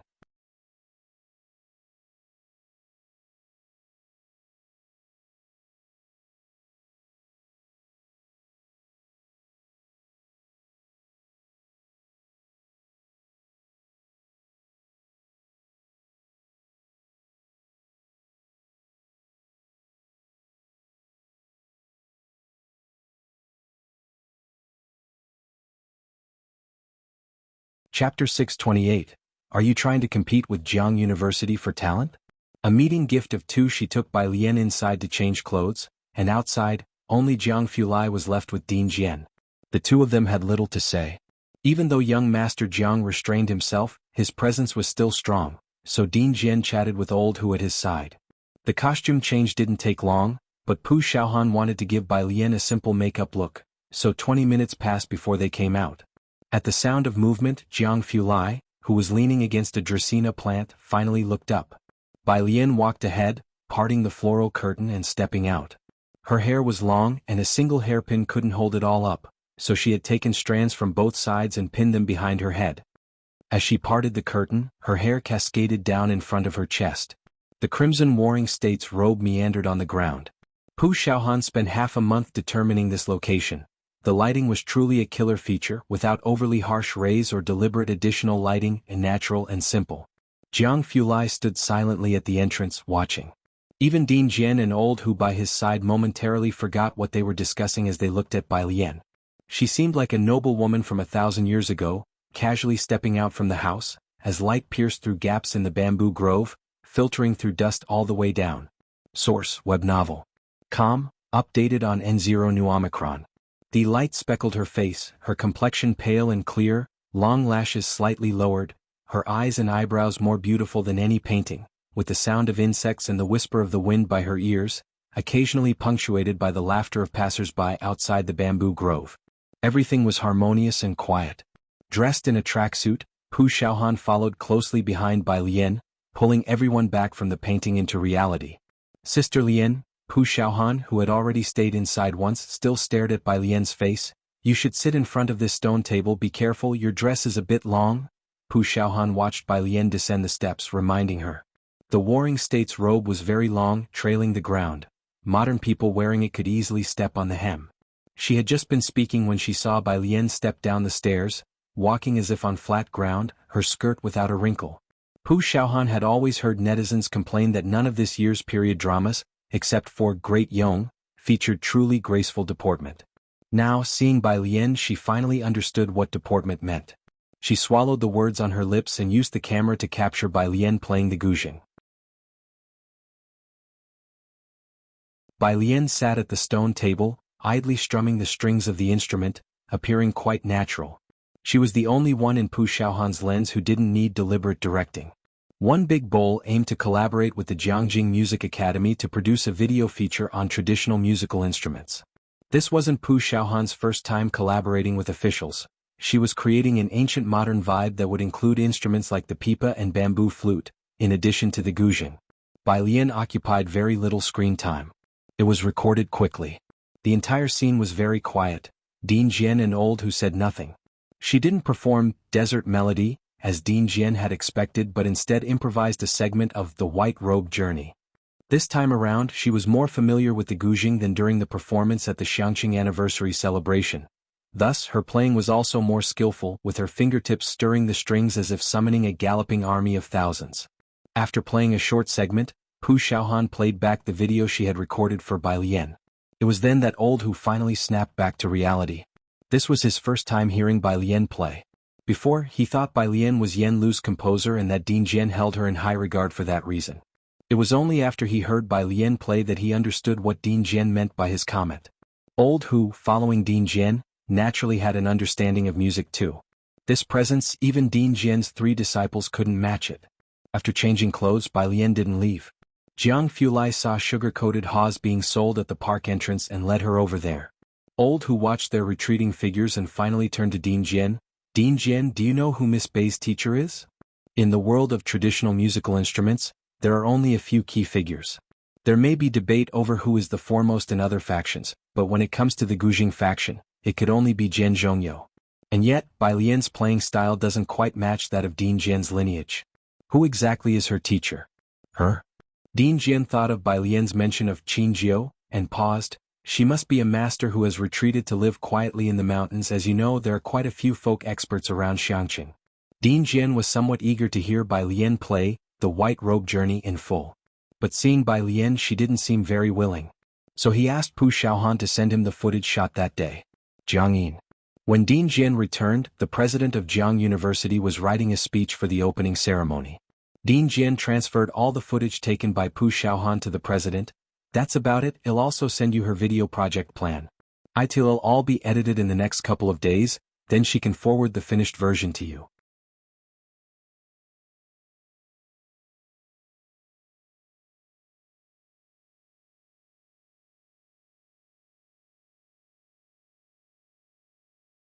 Chapter 629. Are you trying to compete with Jianghu University for talent? A meeting gift of 3, I've looked over the plan, nodded the principal of Jianghu. It's a very novel approach. He minimized the Word document and opened a video. It was a clip of Bai Lian that Pu Xiaohan had just recorded. This is The White Robe Journey. Why isn't it the complete clip? As soon as the principal of Jianghu heard it, he recognized it. Although the video showed Pu Xiaohan from the side, he could vaguely make out Bai Lian's face. The girl who came to the school with Yan Lu before, our school's new student this year? Being a music school, how could he not know how well this piece of The White Robe Journey was played? Pu Xiaohan's video included students playing the pipa and flute from Jianghu, so he subconsciously assumed Bai Lian was also one of their students. No. Not. The principal looked at Ding Jian and said, you realize Jianghu hasn't seen such a talented student of traditional instruments for a long time, right? Ding Jian took off his own headphones and shook his head. You think I haven't considered it? But have you thought about how the admissions office at Jianghu University would feel about us recruiting their top Gaokao scorer? He wasn't afraid that Jianghu University's principal would band together with the University of Political Science and Law to send Jianghu a cease and desist letter. The principal of Jianghu, source, web novel. Updated on Omicron New. The Central Garden in Chang'an District. At the gateway, Jiang Fulai took out his mobile phone to open WeChat, while the sugar gourd seller nervously produced a QR code from his pocket for him to scan. Jiang Fulai bowed his head, the sunlight casting his profile in an icy hue. After scanning the code, he leisurely picked up 2 sugar gourds. One was for Bai Lian. The other was for appeasing Jiang Xianxia when picking him up from school later. Bai Lian was standing in the shade of a tree at the intersection waiting for him. Her canvas bag was placed on the passenger seat of his car. Having taken only her phone and folding fan with her, she was speaking with Jianghu on the phone. In her other hand she casually flicked a jade fan open and shut. Old men passing by the gate gazed curiously at the folding fan in her hand. When Jianghu approached, Bai Lian had just finished her call, and he handed her one of the sugar gourds. Bai Lian pocketed her phone and took the sugar gourd. She leisurely browsed through her phone. Kong Wei had sent a message in the dormitory group chat. Kong Wei, at Bai Lian at Sun Qian, our advisor wants us to gather at 7 p.m. tonight in room 302 of the physics building. Both of you come back early. Okay. Kong Wei, Bai Lian and Sun Qian were all in theoretical physics class too.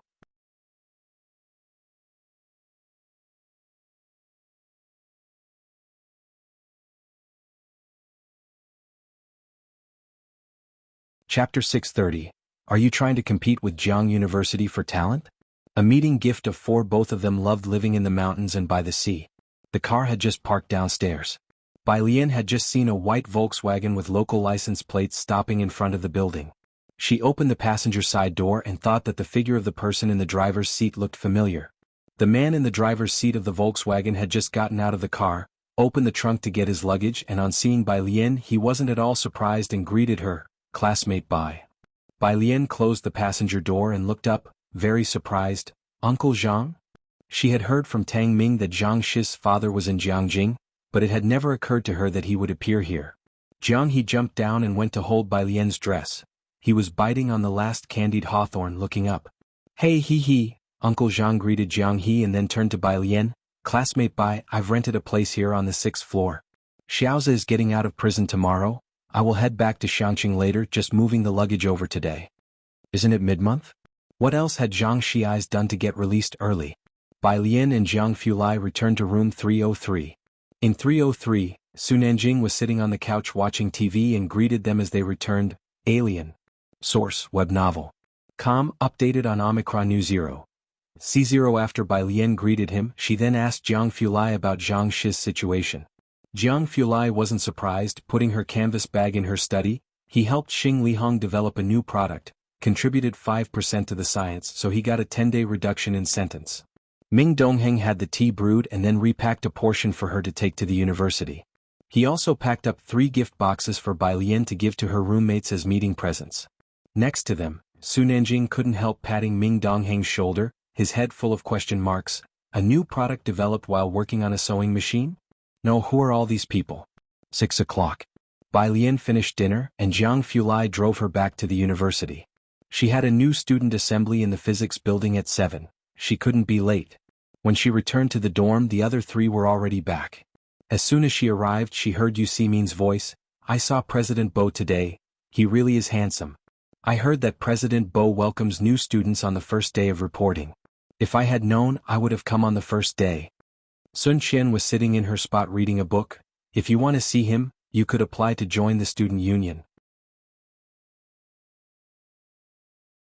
"I was thinking about that, but a lot of people from our department have applied," Yu Simin pondered. "I also want to join the literature club, but the assessment is so tough. Anyone willing to accompany me?" New students always come to the university full of energy and spirit. A science student applying for the literature club? You'd be better off applying for the debate club.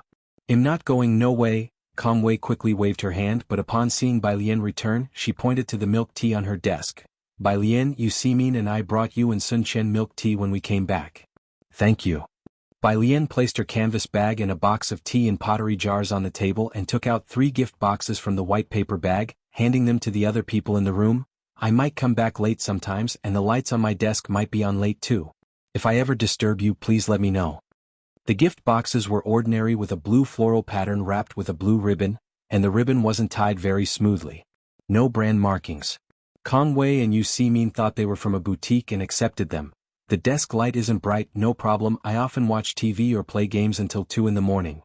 In the dorm room, only Yu Simin and Sun Qian came from well-off households. Bai Lian's luggage was simple, and her computer wasn't the popular Pear brand, so they didn't decline Bai Lian's small welcome gifts, simply considering them ordinary tokens of friendship. Sun Qian also thanked Bai Lian with reserve. As Bai Lian took out things from her canvas bag, Sun Qian and Yu Simin saw that it was a computer, along with several A4 papers with Xianxia written on them, not knowing what it meant. Someone knocked on the door outside the dorm room. If you find any errors, ads pop up, ads redirect, broken links, non-standard content, etc., please let us know reports so we can fix it as soon as possible.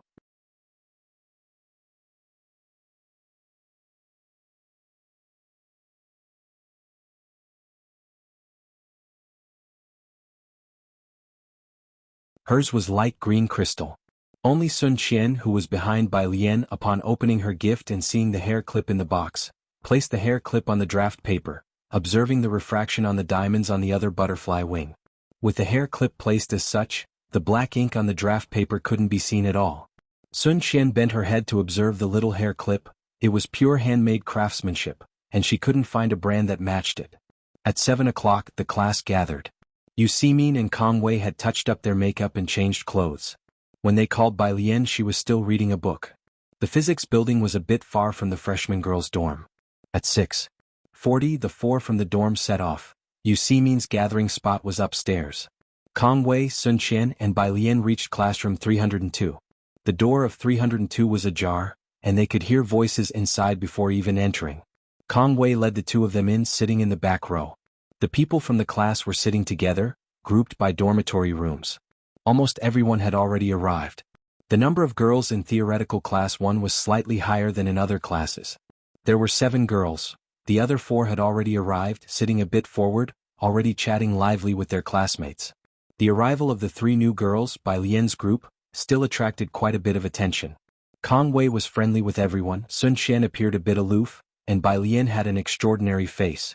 The boys in the penultimate row glanced back and, after seeing Bai Lian's group, paused for a few seconds before reacting. For a moment, they began to doubt whether these individuals were really part of their physics department.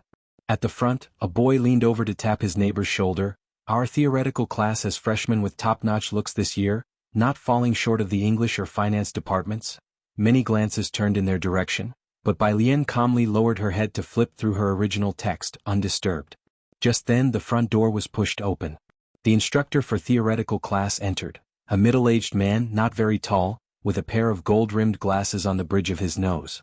He brought nothing but his cell phone into the room and introduced himself with a touch of humor. You're tuning in to the Phantom Sword Chronicles YouTube channel. Don't forget to subscribe and join us on this journey to catch the most captivating stories.